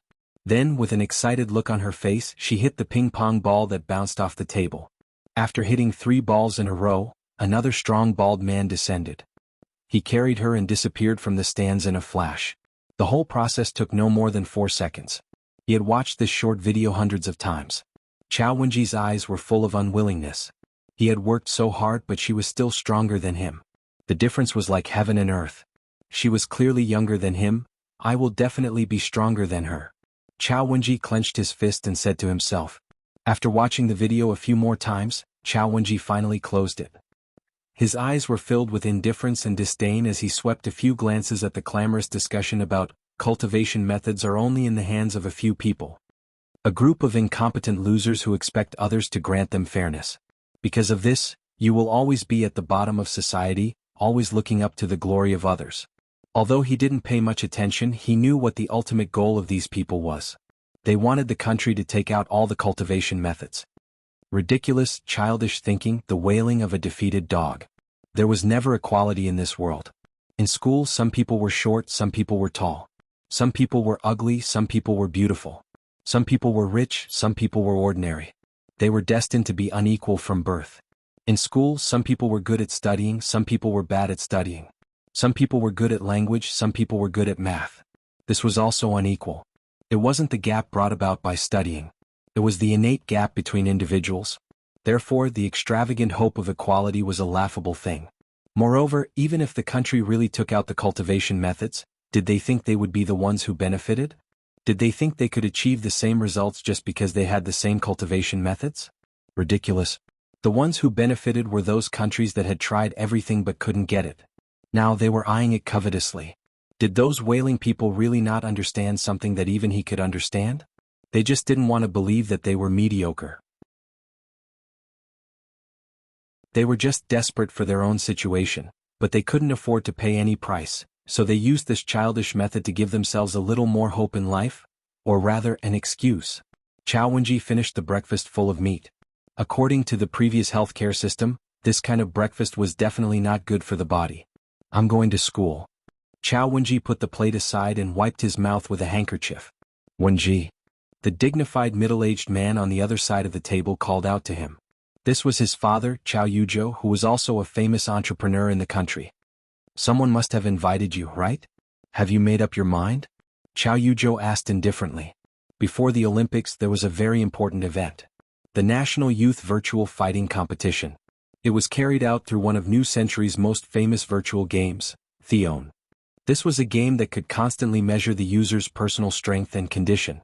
The virtual fighting competition had been held for more than 15 years and was now one of the most famous competitions in the world. He, on the other hand, was ranked third in the Chinese under-15 tournament. In other words, he was ranked third among all the 15-year-old boys and girls in the country. It was a result that was worthy of pride. However, Chao Wenji's face turned gloomy when he thought of that match. The top three were all within his expectations. However, he had lost to someone he shouldn't have lost to. That weak and incompetent last-place student since he was young. Chao Wenji felt a burst of anger whenever he thought of that timid face.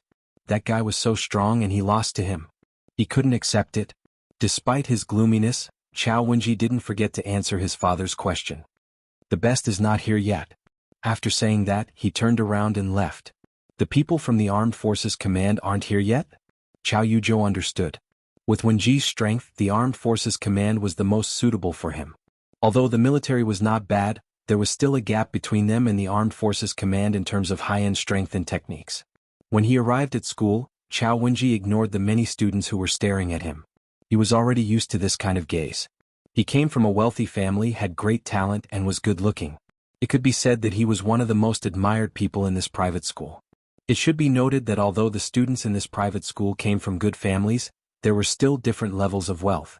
Coupled with the last two factors, the gap was even wider. It was just that he was always cold and unapproachable. In contrast, there was another person who was much more approachable. Hey, the third most powerful student in the world is here. A young man greeted him with a smile. Chao Wenji stopped in his tracks and looked over coldly. Renxia, are you mocking me?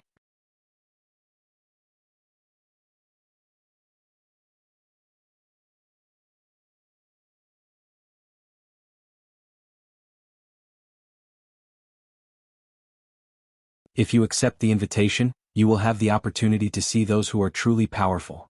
Chao Wenji opened his mouth and said, 5 years before the nation announced the martial arts manuals, the Dayo Martial Arts Club had already appeared. Furthermore, there were Shen-level experts in it. Of course, this was only speculation based on the video at that time. In fact, Dayo Martial Arts School already had an Earth-class expert at that time. After so many years, with the improvement of the strength of the people, the popularity of Dayo martial arts centers was no longer the same as it was in the past. However, this was only in the eyes of ordinary people. In fact, the best bodyguards in the world still came from Dayo's dojo. It was said that the disciples of the dojo could go back to study after being bodyguards for 5 years. Some people wanted to hire those disciples from the dojo at a high price, but they were all rejected. Ren Xia smiled. Just like what Chao Wenji said, ordinary people didn't know about this, but it wasn't a secret among the rich and powerful. So, what's your answer? What kind of treatment will I receive if I go? Chao Wenji asked after remaining silent for a while. The disciples of Dayo Martial Arts Club were divided into many levels. The lowest level was naturally the outer disciples who could learn by paying tuition fees. As for the next level, they would be inner court disciples. These disciples were promoted from the outer disciples. Any higher level was the core disciple. In the past, Dayo Martial Arts Club would find talented seedlings from outside and directly recruit them as inner disciples or even core disciples. However, in recent years, there were fewer and fewer people who were directly recruited as inner disciples, not to mention core disciples. Above them, there seemed to be another level. It was said that in Dayo Martial Arts Club, core disciples were the real disciples. Chao Wenji wanted to know what level of disciple he would be after he went in. Inner disciple. Ren Xia understood what he was thinking. Although uncle praised you, you can only be an inner disciple at the moment. However, with your strength, it is only a matter of time before you become a core disciple. As for higher levels, it will depend on your merits. Merits? Chao Wenji repeated softly. Seeing that Ren Xia had no intention of explaining, he didn't ask further. Although you will be an inner disciple, I can say that you won't regret it, Ren Xia said. Chao Wenji was silent for a while. Being an inner disciple didn't satisfy him, but it wasn't unacceptable. I want to meet the master of Dayo Martial Arts Club and ask him a few questions. If possible, I will accept it, Chao Wenji said after thinking for a while. Dayo Martial Arts Club was more suitable for him than the military. The reason why he didn't consider it before was that the military had invited him and he would be valued more if he went. Secondly, Dayo Martial Arts Club had many branches. If he went, he would only become an outer disciple of one of the branches. He wasn't sure when he would become an inner disciple or a higher-level disciple. If he was delayed for a few years, he would fall behind others, which he couldn't accept. Now that Ren Xia had issued an invitation on behalf of Dayo Martial Arts Club, this was an opportunity. I will help you ask, but I don't know if my uncle will agree. Ren Xia smiled bitterly. I can't make the decision on this matter. Ren Xia smiled bitterly. In fact, he didn't only praise Chao Wenji, but also the group of young experts who were in the top 10. Furthermore, the invitation from Dayo Martial Arts School wasn't from Ren Baqian. It was Ding Jie's idea. Of course, Ren Xia couldn't tell him about this. That night, after he received the call, he agreed without hesitation. In fact, Dayo Martial Arts Club had been restricted in its recruitment. Otherwise, Ding Jie would have caught all of those young geniuses in one fell swoop. However, this was China after all, and the club couldn't go too far. You snatched away those budding talents and let the country accept those who were left behind? Once or twice was fine, but if this went on, how could the country endure it? Furthermore, he was very interested in the young people on Earth. He had to admit that although Earth didn't have the unique environment of that world, there were many geniuses on Earth. Earth had a population of more than 6 billion people. China alone had a population of 1.2 billion, which was 3 times that of the total human population in that world. A huge population base, advanced technology, a good life, and a large amount of knowledge that everyone could master allowed Earth to produce a large number of geniuses. For example, he watched videos of competitions when he was bored. Some of the young practitioners who could reach the man-will level at the age of 15 or 16 could even reach the earth-will level in that world. Although he couldn't bring them to that world, they would still become his strength in this world. Therefore, he didn't mind taking some time out to meet this genius that his nephew highly admired. P.S. This is from a friend, Fate Chat Group. Fate, who doesn't have a living characteristic in this world, has formed a chat group. Everyone in the group is Fate, has nice words, and knows how to contribute selflessly. I love it here. The quality of the top authors is guaranteed. First, set a small goal. For example, remember in 1 second. Booksellers Mobile.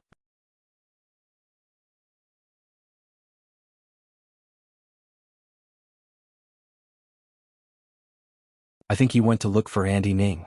I heard that Uncle Ding Jie has been chasing after Auntie Ning for more than 10 years? Ren Xia pondered. When the other party placed him on the ground, he quickly took a few steps back. I'm going to pay my respects to Big Uncle now. Next time I'll bring gifts to meet the teachers. Go, go. The 3 big men smiled and waved their hands. They put their arms around each other's shoulders and got into a car that had been waiting for a long time by the roadside. Only then did Rinxia heave a sigh of relief. He wiped the sweat off his forehead and looked like he had just survived a disaster. "Are you afraid of them?" Rinxia said calmly. In his heart he felt that this was normal. Even if such a terrifying person stood in front of them, they would feel pressured. "I'm not afraid, I'm afraid of drinking with them," Rinxia corrected. "You'll know when there's a chance in the future." After thinking about it, he still warned this classmate. Although Big Uncle has already strictly ordered them not to drink with students, there's always a chance. "I mean, if they ask you to drink with them, don't go." Chao Wenji turned his head to look at Rinxia's especially serious face. Although he did not understand, he accepted his good intentions. "I understand. Remember? Alright, let's go up." "Who are they?" "Nominally, they're the instructors of the dojo, but they really don't have any talent in teaching. Of course, their strength is unquestionable. Can be said that they're terrifying. Even if they're all earth-rank martial artists, they can fight 1 against 2 or even 3. Then the lady boss is..." Chao Wenji felt a little strange. From what they said, it seemed that they were referring to Rinxia's uncle. "Just as you guessed, it's my uncle." Rinxia smiled. Although he himself did not understand the situation of his uncle's family, it was really a very funny thing for such a fierce uncle to be called the lady boss. In his heart, his uncle was very mysterious. He was very indifferent to everything and always gave him a feeling that he was a bystander, looking at everything in the world with cold eyes. However, his uncle seemed to be a henpecked man. Cough cough. This matter could not be said. They took the elevator to the 6th floor, which was the Dayo dojo. Dozens of students were doing various exercises at the side of the field. Of course, this was not all. In fact, the dojo occupied a total of 3 floors. There were many training fields of various sizes. This was just a place similar to the front desk. Even so, the muscles on Chao Wenji's face twitched slightly when he saw everything in the field. Among the dozens of people, most of them were people whose strength he could not see through. Among them, there were 2 people who had an undisguised terrifying aura. Earth rank. It should be said that there were 4 Earth rank martial artists.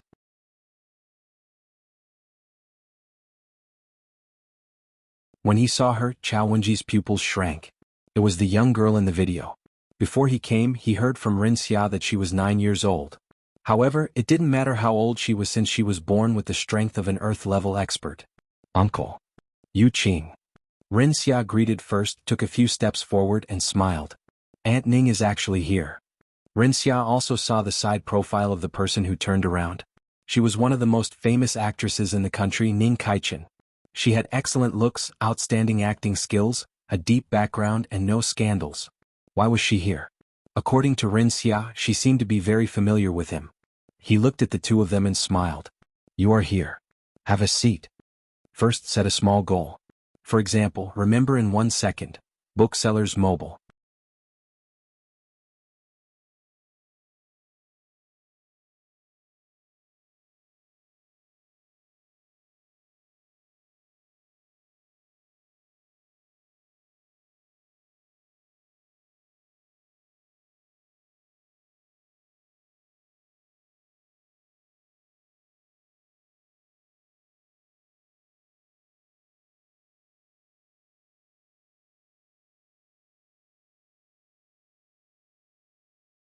Chapter 1028.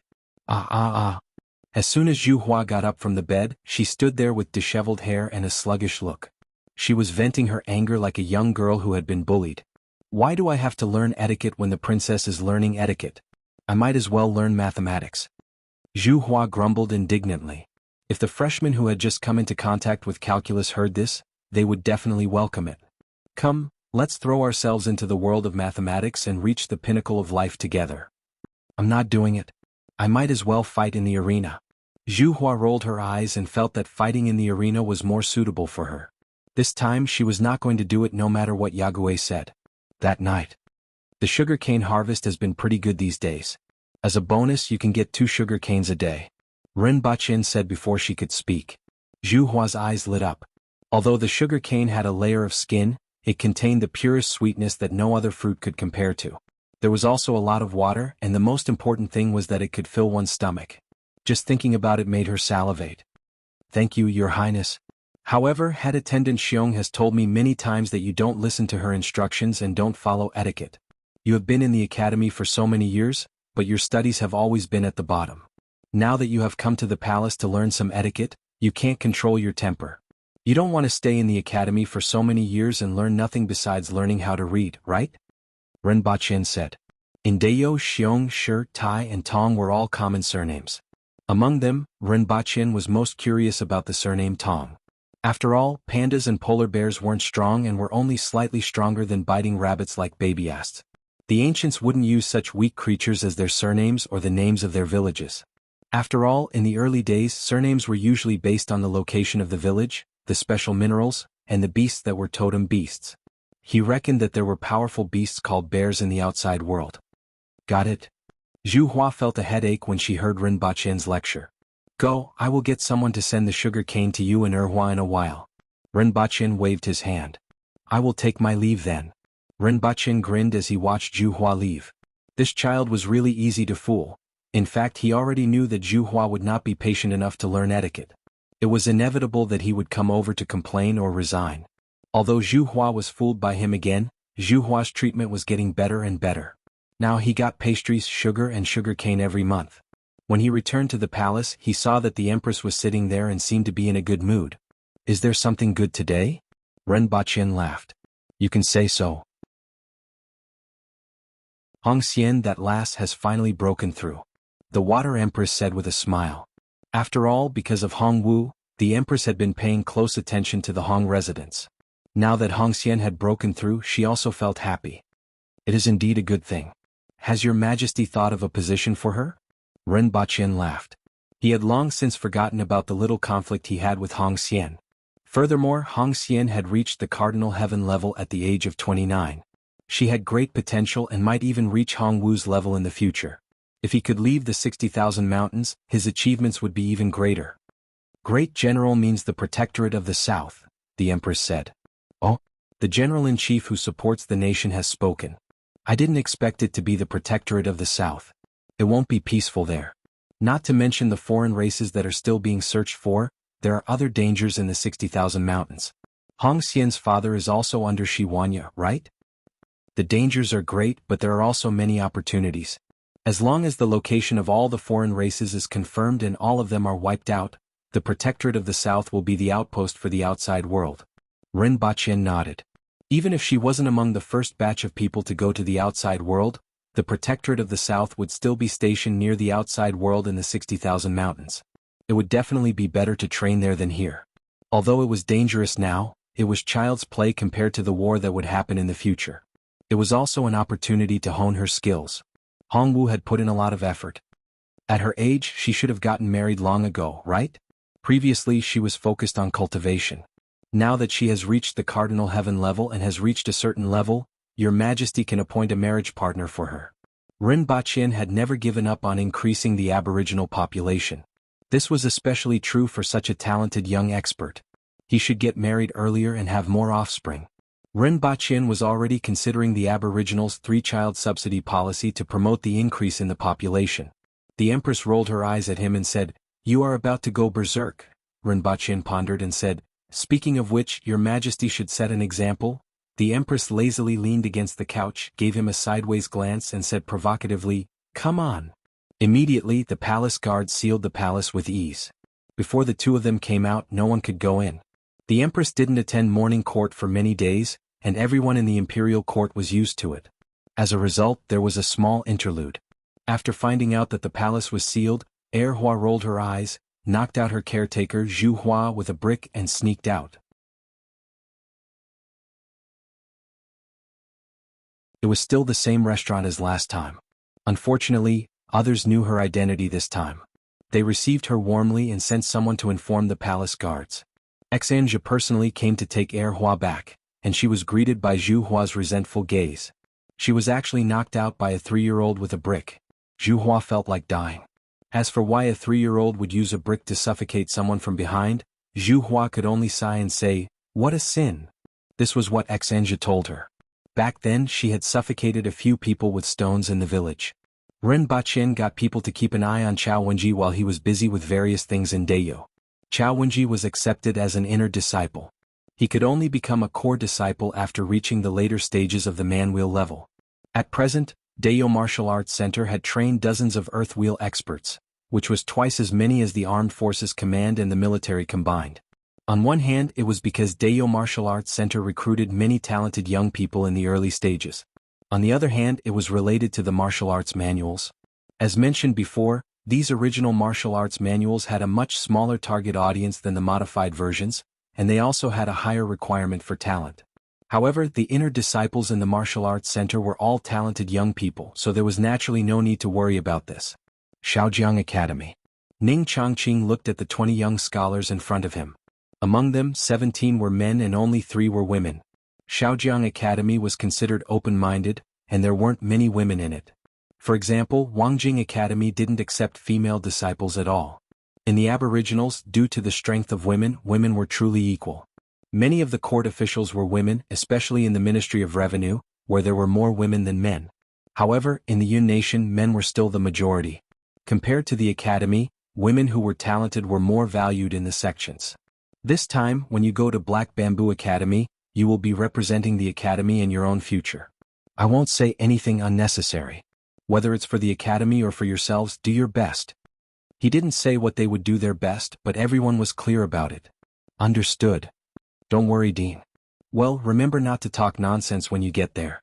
Although I know that all of you know what to do, I still have to remind you. No matter what others say or do, remember your own identity, Ning Changqing exhorted everyone. Yes. Go back and pack your bags. We will set off tomorrow. Set a small goal first, such as 1 second. Remember, Scholar House.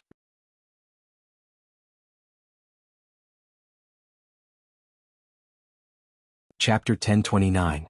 There were 20 students in the Shaojiang Academy, and they were generally between 20 and 25 years old. In this era, there was no 9-year compulsory education. After attending the so-called primary school in the private school, one could only enter the academy after their ability and knowledge reached a certain standard. The standard was to enter the academy at the age of 15. Of course, there were also many students in their 30s who were still in primary school. This was mainly because even though one could enter the private school at the age of 8, not everyone could enter at this age. It was normal for one to enter the private school before the age of 20. The students heading to Lan City this time were the best in the academy, and their age was considered the most normal. This was because, in addition to the private school, many scholars would choose to travel during this period to increase their knowledge. Reading thousands of books and traveling thousands of miles wasn't just a saying. Dean, where are we going? It doesn't seem to be the way to Lan City. A student who always squinted his eyes asked Ning Changqing during a break. In the distance, many students were paying attention to this place. You lost a bet? Ning Changqing glanced at him and said faintly, So, you are here to inquire about the route? No, I won. The young man squinted his eyes and smiled. Dean, you said that if you are more capable than others, you must be more responsible than others. So, I took the initiative to take on this responsibility. You. Ning Changqing was somewhat speechless. How could these words be used here? The young man in front of him was called Chao Gui, and he was one of the most outstanding students in the academy. Previously, he had traveled the entire Yun Nation alone with a sword and left behind quite a reputation that was still being passed down to this day. If he had any shortcoming, it would be that he always liked to bet with others. Then guess where we are going? Ning Changqing said while stroking his beard. There was a questioning look in his eyes. We are going to meet up with the Salt Academy, and then head to Pingdu. Chao Gui answered without thinking. Tell me the reason. Our academy and the Salt Academy have always had a good relationship. This time we are traveling together and can communicate with each other. We can also prepare for the confrontation with the other academies. This should be the case, regardless of the relationship between our two academies or the position of our academies. However, if we want to meet up and head to Lan City, we should meet up in Yujiang City. Our current route isn't to Yujiang City. Looking at the current route, we are going to Salt City, which was not far from the Salt Academy. Will they be waiting for us there? Since they were going to rendezvous in Salt City, they definitely wouldn't follow the normal route to Lan City.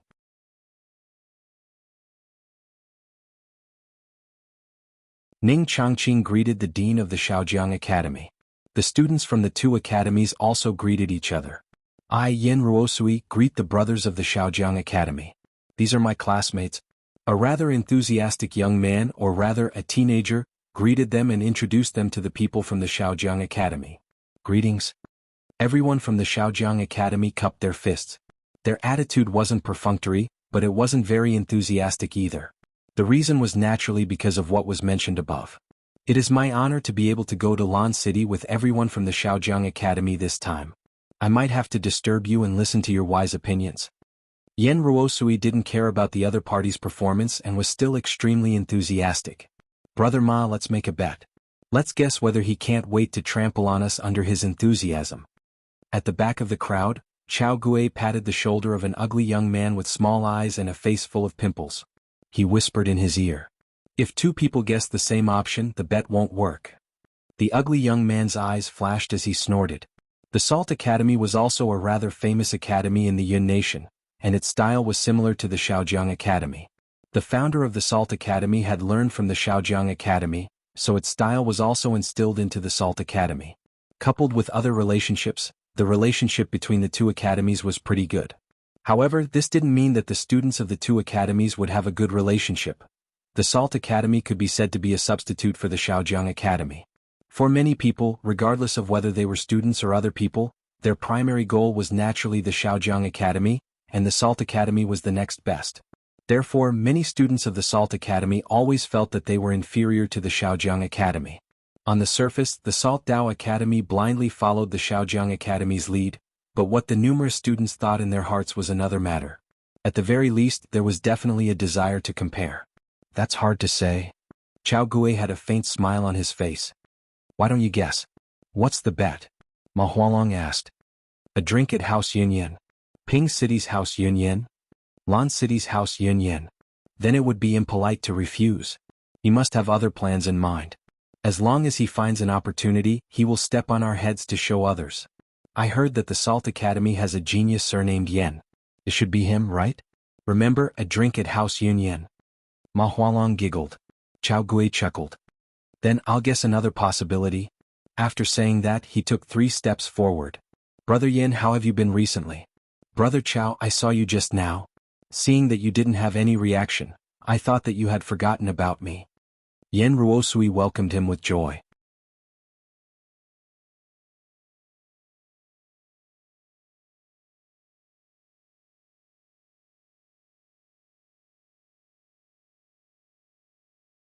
This explained why the Yun Nation was still called the Yun Nation. Pingdu had not been important in the past, but it was now the hub of the Yun Nation. It was also the end of the road from Lan City to the Yun Nation. How about a bet? Guess which academy will meet first here.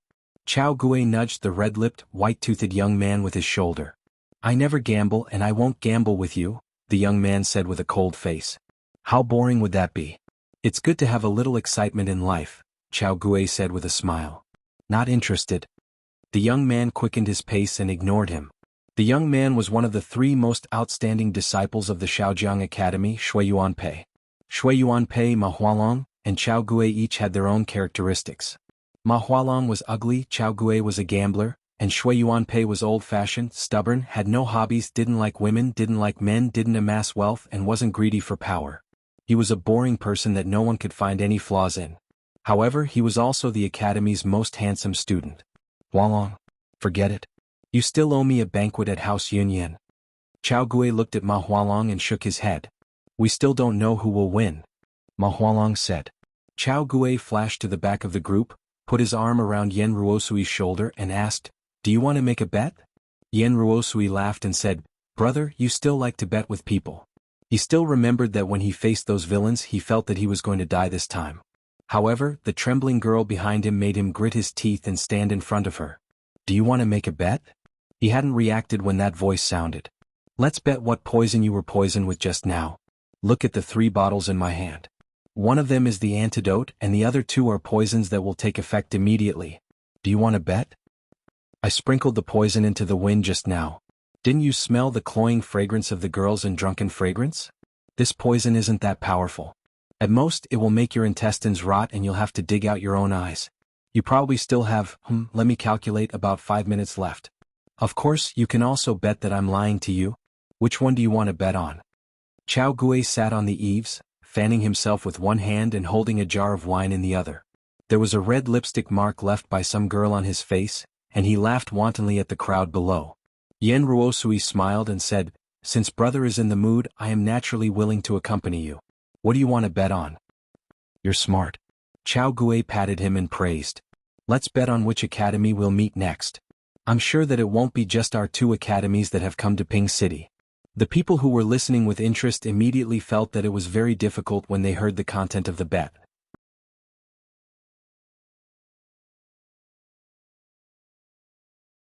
Chao Gui didn't feel like he was caught doing something bad at all. He put his arm around the other party's shoulder and whispered a few words into the other party's ear. Really? The person's angry face seemed to relax a little.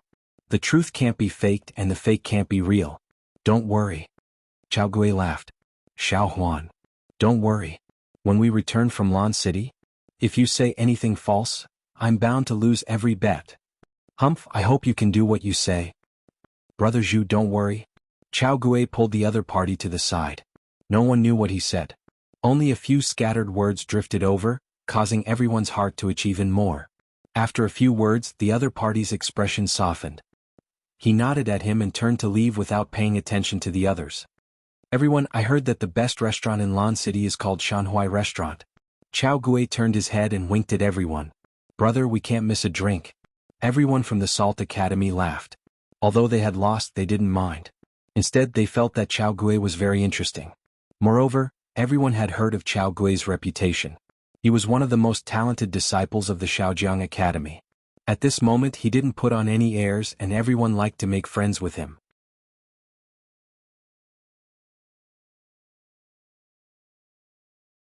Chapter 1031. On the way to the inn they met the students of Jitai Academy. Most of them were women dressed as men, and they were young and beautiful. When they strolled on the street in groups of 3 to 5, the students of the 2 academies couldn't take their eyes off them. Of course, the teams from the 2 academies were also the center of attention. However, the other party's attention was focused on a certain point in the team, Shui Yuanpei, who had red lips and white teeth. On the other hand, the students from the Drunken Scripture Hall, who were closest to this place, were nowhere to be seen. Stay in the inn and don't run around.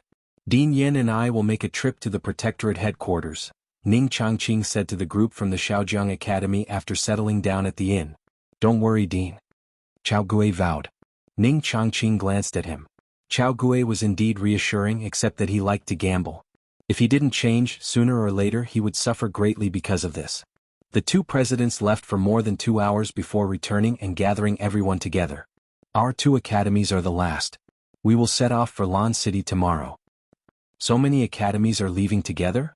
Is he riding in that truck? Someone asked curiously. As soon as this question came out, everyone became excited. The truck hadn't been around for a long time. Most people had only heard of its name and hadn't seen it before. However, it was said that this truck was not only extremely fast, but also less bumpy. It was much more comfortable than a horse carriage. Everyone was very interested in this kind of tool that could run more than 1,000 miles in a day. Not a truck. Ning Changqing explained. Tomorrow we will take a steam train to Lan City. Although he did not know what a steam train was, he still said it in an extremely calm tone, as if he already knew about it. Hearing Ning Changqing's words, many students were astonished. Steam train? What's that? You'll know tomorrow? Now dismissed. You can wander around nearby but don't cause trouble. Ning Changqing finished speaking to the crowd and dismissed the students. Dean, what is a steam train? After the students left, the 2 teachers who accompanied them asked curiously. How would I know? If you ask me, who should I ask? It should be something new that Zhao Prince Consort came up with. Ning Changqing was a little helpless in the face of the question. After he left, many students began to speculate. At the same time, the students of the other academies did the same. However, none of them were very important. Just like the tractor and truck from before, it was hard to guess what they were from their names. Everyone could only look forward to tomorrow. After that, everyone strolled around the flat capital. Naturally, they would meet students from other academies and some small stories happened along the way.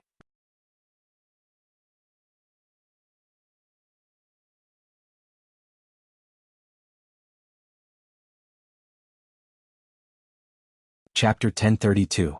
When they opened the door, they were greeted by a burst of noise and admiration. Even though they had seen tractors, trucks, telephones and other things, the impact of the train didn't diminish at all. The combination of huge size and steel always formed a unique sense of beauty. The mechanical parts and gears became the best decorations. Greetings, Zhao Prince Consort and Your Highness. Where's Her Majesty? Zidonglai stepped forward and asked. At the back. Rinpoche nodded at everyone.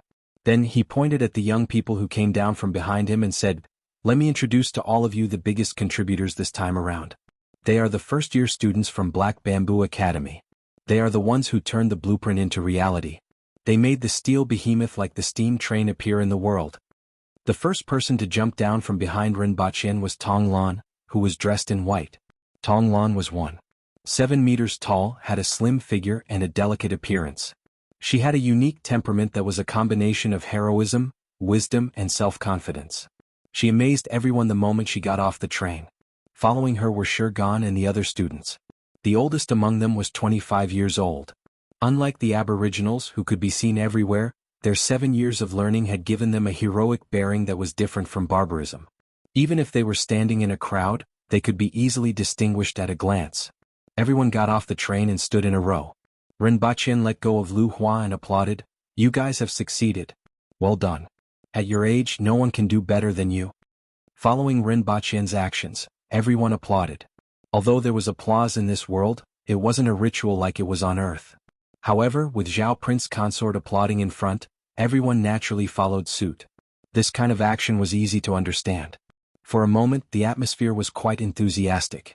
Rinpoche looked at the excited expressions on everyone's faces. After all, apart from Shurgan and Tonglan, everyone present was abandoned by their families a few years ago. Even they couldn't see any hope for the future. Over time, as Rinpoche demonstrated all kinds of tools that changed people's lives, their treatment steadily improved. At that time they already knew that they would receive honor and admiration one day. However, when this day really came, they felt a sense of excitement and satisfaction from the bottom of their hearts. It was like an electric current coursing through their bodies, causing them to tremble. Rinpoche seemed to know what everyone was thinking. He smiled and asked, "What are your thoughts?"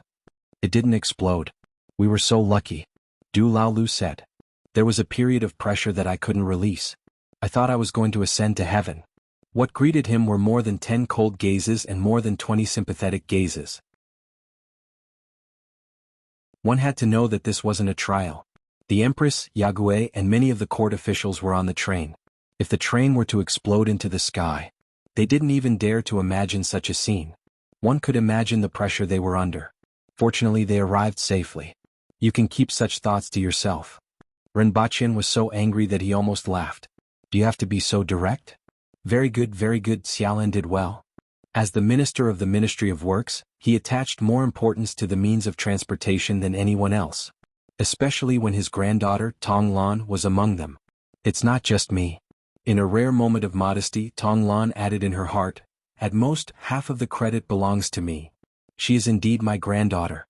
Tong Jinya laughed heartily. "Of course the others have done well. The Ministry of Works welcomes all of you. How about it? Working at the Ministry of Works will give you a chance to display your talents. As for your studies, it doesn't matter. Just come to the Ministry of Works when you have nothing to do. The Ministry of Revenue will also give you a chance to display your talents." Tu-Wan put on her sunglasses and smiled at everyone after getting off the train. "The Ministry of War is the home of the brave. Come to the Ministry of War and follow me. Let them play with their eggs." Qin Chuan's loud voice could be heard before he even got off the train. "They still have 3.5 years to graduate." Rinpoche glanced at the crowd and reminded them. He added in his heart, "Graduate from university." More than 20 officials from various ministries got off the train, and the warlords who were waiting here felt their foreheads break out in sweat. Most of these warlords were only at the man-wheel level, and the strongest two had just advanced to the earth-wheel level. In front of more than 20 Cardinal Heaven experts, there was a lot of pressure.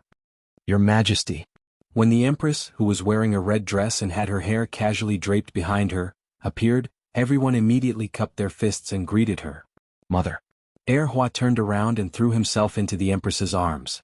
The Empress grabbed him by the neck and shoved him to Zhu Hua, who was following behind. The Empress nodded at everyone and walked to the front of the students. With a faint smile on her face she praised, "Well done. Zhao Prince Consort didn't waste so much effort on you. I hope that you can create the future of the human race." "Yes, Your Majesty." Everyone was excited. Rinpoche put his hands behind his back, paused for a moment and turned to look at the Empress. She actually said human race instead of Dayo. Then he smiled. After so many years the Empress had finally begun to change. Not only him, but Tang Xinye and the other officials also understood the meaning behind her words. Let's introduce this steam train. The Empress looked at everyone with a gaze full of admiration. Most of them looked at Shirgan and a few looked at Tong Lan. Among the students, these two were the strongest. Although strength wasn't considered in the academy, the concept of strength was already deeply rooted in everyone's bones. Many students subconsciously regarded these two as their representatives. Furthermore, they weren't just strong, but also did well in their studies and other aspects. For example, Shirgan was good at coordinating and contacting many students in other departments. As for Tong Lan, she had overhauled the steam train's blueprint dozens of times. The current steam train was designed according to Tong Lan's ideas and the collective efforts of everyone. Shirgan gently patted Tong Lan's arm. Tong Lan stepped forward, glanced at everyone, and then said to Zi Donglai and the city officials, "The Empress's steam train is officially known as Laboratory Number 77. It has a total of 19 carriages, each 24.6 meters long and 3.1 meters wide. The height between the roof and the track surface is 4.47 meters, and it weighs 93,400 kilograms. The first carriage is the locomotive, and the second is a simplified version for the imperial family. The production of the carriages for the imperial family takes a year, and the dean is in charge of this. The third to sixth carriages are double-decker berths, and each carriage can carry 36 passengers. The seventh carriage is the dining carriage. The 8th to 11th carriages are passenger carriages, and each carriage can carry 80 passengers. The 12th to 19th carriages are freight carriages, 13 meters long, and each carriage can carry 120 kilograms of cargo. According to different requirements, a freight carriage can be fully loaded with passenger carriages or cargo carriages. Due to the limitations of the platform's length, the former can haul up to 18 passenger carriages, and when all the carriages are passenger carriages, it can carry up to 1,500 passengers. The maximum number of cargo carriages is 24, and the load is 2.8 million kilograms. When it's not fully loaded, the speed is 32 kilometers per hour, which is 128 kilometers per hour. When it's fully loaded, the speed is 25 kilometers per hour, which is 100 kilometers per hour. Yes. Everyone inhaled one after another as though they were having a toothache. They didn't know much about other things, but it could carry 1,500 people at a time? It could carry 2,800,000 kilograms of cargo at a time? How many horse carriages and ox carts were this equivalent? Or how many tractors and trucks were this equivalent? According to horse carriages, the largest horse carriage needed 5 horses to carry 20 people. When it came to transporting goods, the load of an ox cart was usually 5,000 kilograms. In other words, the load of this steel beast was equivalent to the load of 400 horses and 80 horse carriages. As for the load, it was equivalent to the load of 560 ox carts. As for the speed, it wasn't even worth comparing. Even Tang Xinye and the rest who had heard it before couldn't calm down when they heard it again, let alone the people who heard it for the first time. First, set a small goal such as 1 second.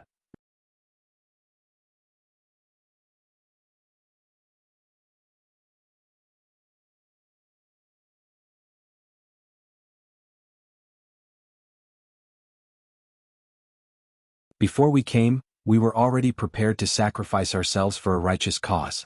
If they really fly into a rage out of humiliation and slaughter the students who are going to Lan City, then the people of the world and those who are content in their own corner will be able to see the true colors of these barbarians. Their previous conciliatory methods will become a joke. You have to know that we were invited by them. If they want to subdue the scholars and hold back their anger, then we must become the heroes of the scholars.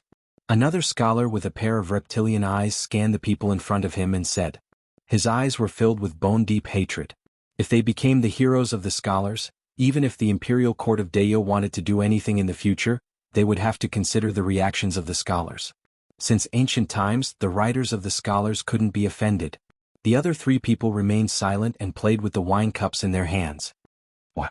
Haven't the 3 of you made up your minds? Don't forget that we have studied many classics.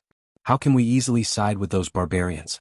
Brother Tu Jie, the warlord of Wuxia City, Duke Tu, was killed by those barbarians. If you had stayed in the academy, I wouldn't have said anything else. But since you are here, are you going to work for the enemy who killed your father? One of the 3 people immediately crushed his wine cup with an ashen face. Jitai Academy, that student from Shaojiang Academy is so handsome today. Little girl, are you moved? Along with the voice was a series of laughter and playful voices. The next morning, many academies with different thoughts left Pingdu and went to a wasteland in the north of the city under the lead of the soldiers. Look, the people from Wangjing Academy, Jiangling Academy, Baiquan Academy, and Fenghu Academy. The 5 academies are finally here. Chao Gui nudged Ma Hualong's shoulder and said, "What surprises me the most is that those old-fashioned fellows from Wangjing Academy actually came." Ma Hualong glanced around and said in bewilderment. While they were sizing up others were sizing them up too. Among them there were only 7 students from Wangjing Academy, 15 from General Academy, 13 from Baiquan Academy, and 20 from Fenghu Academy, the same as Shaojiang Academy. In addition, there were many other academies. At a glance, all the famous academies in the Yin nation were here. In front of them, a row of buildings had appeared on a piece of flat land that was originally outside Pingdu City. The first 2-story pavilion was more than 30 meters wide, and the words Pingdu Train Station were written on the top. On both sides of the pavilion was a row of walls that tightly blocked the inside. What's a train? Everyone was puzzled again. They had heard of it once yesterday and now they saw it again. Baidu search 881 Chinese Network Yin. No advertising words. You're tuning in to the Han Li's Wuxia Chronicles YouTube channel. We're so grateful for your support and don't forget to subscribe to join us on this incredible journey through captivating stories. Your generosity through donations truly makes a world of difference, as it's the primary source of revenue that allows me to expand and enhance this channel for you. Thank you from the bottom of my heart for being a part of this adventure.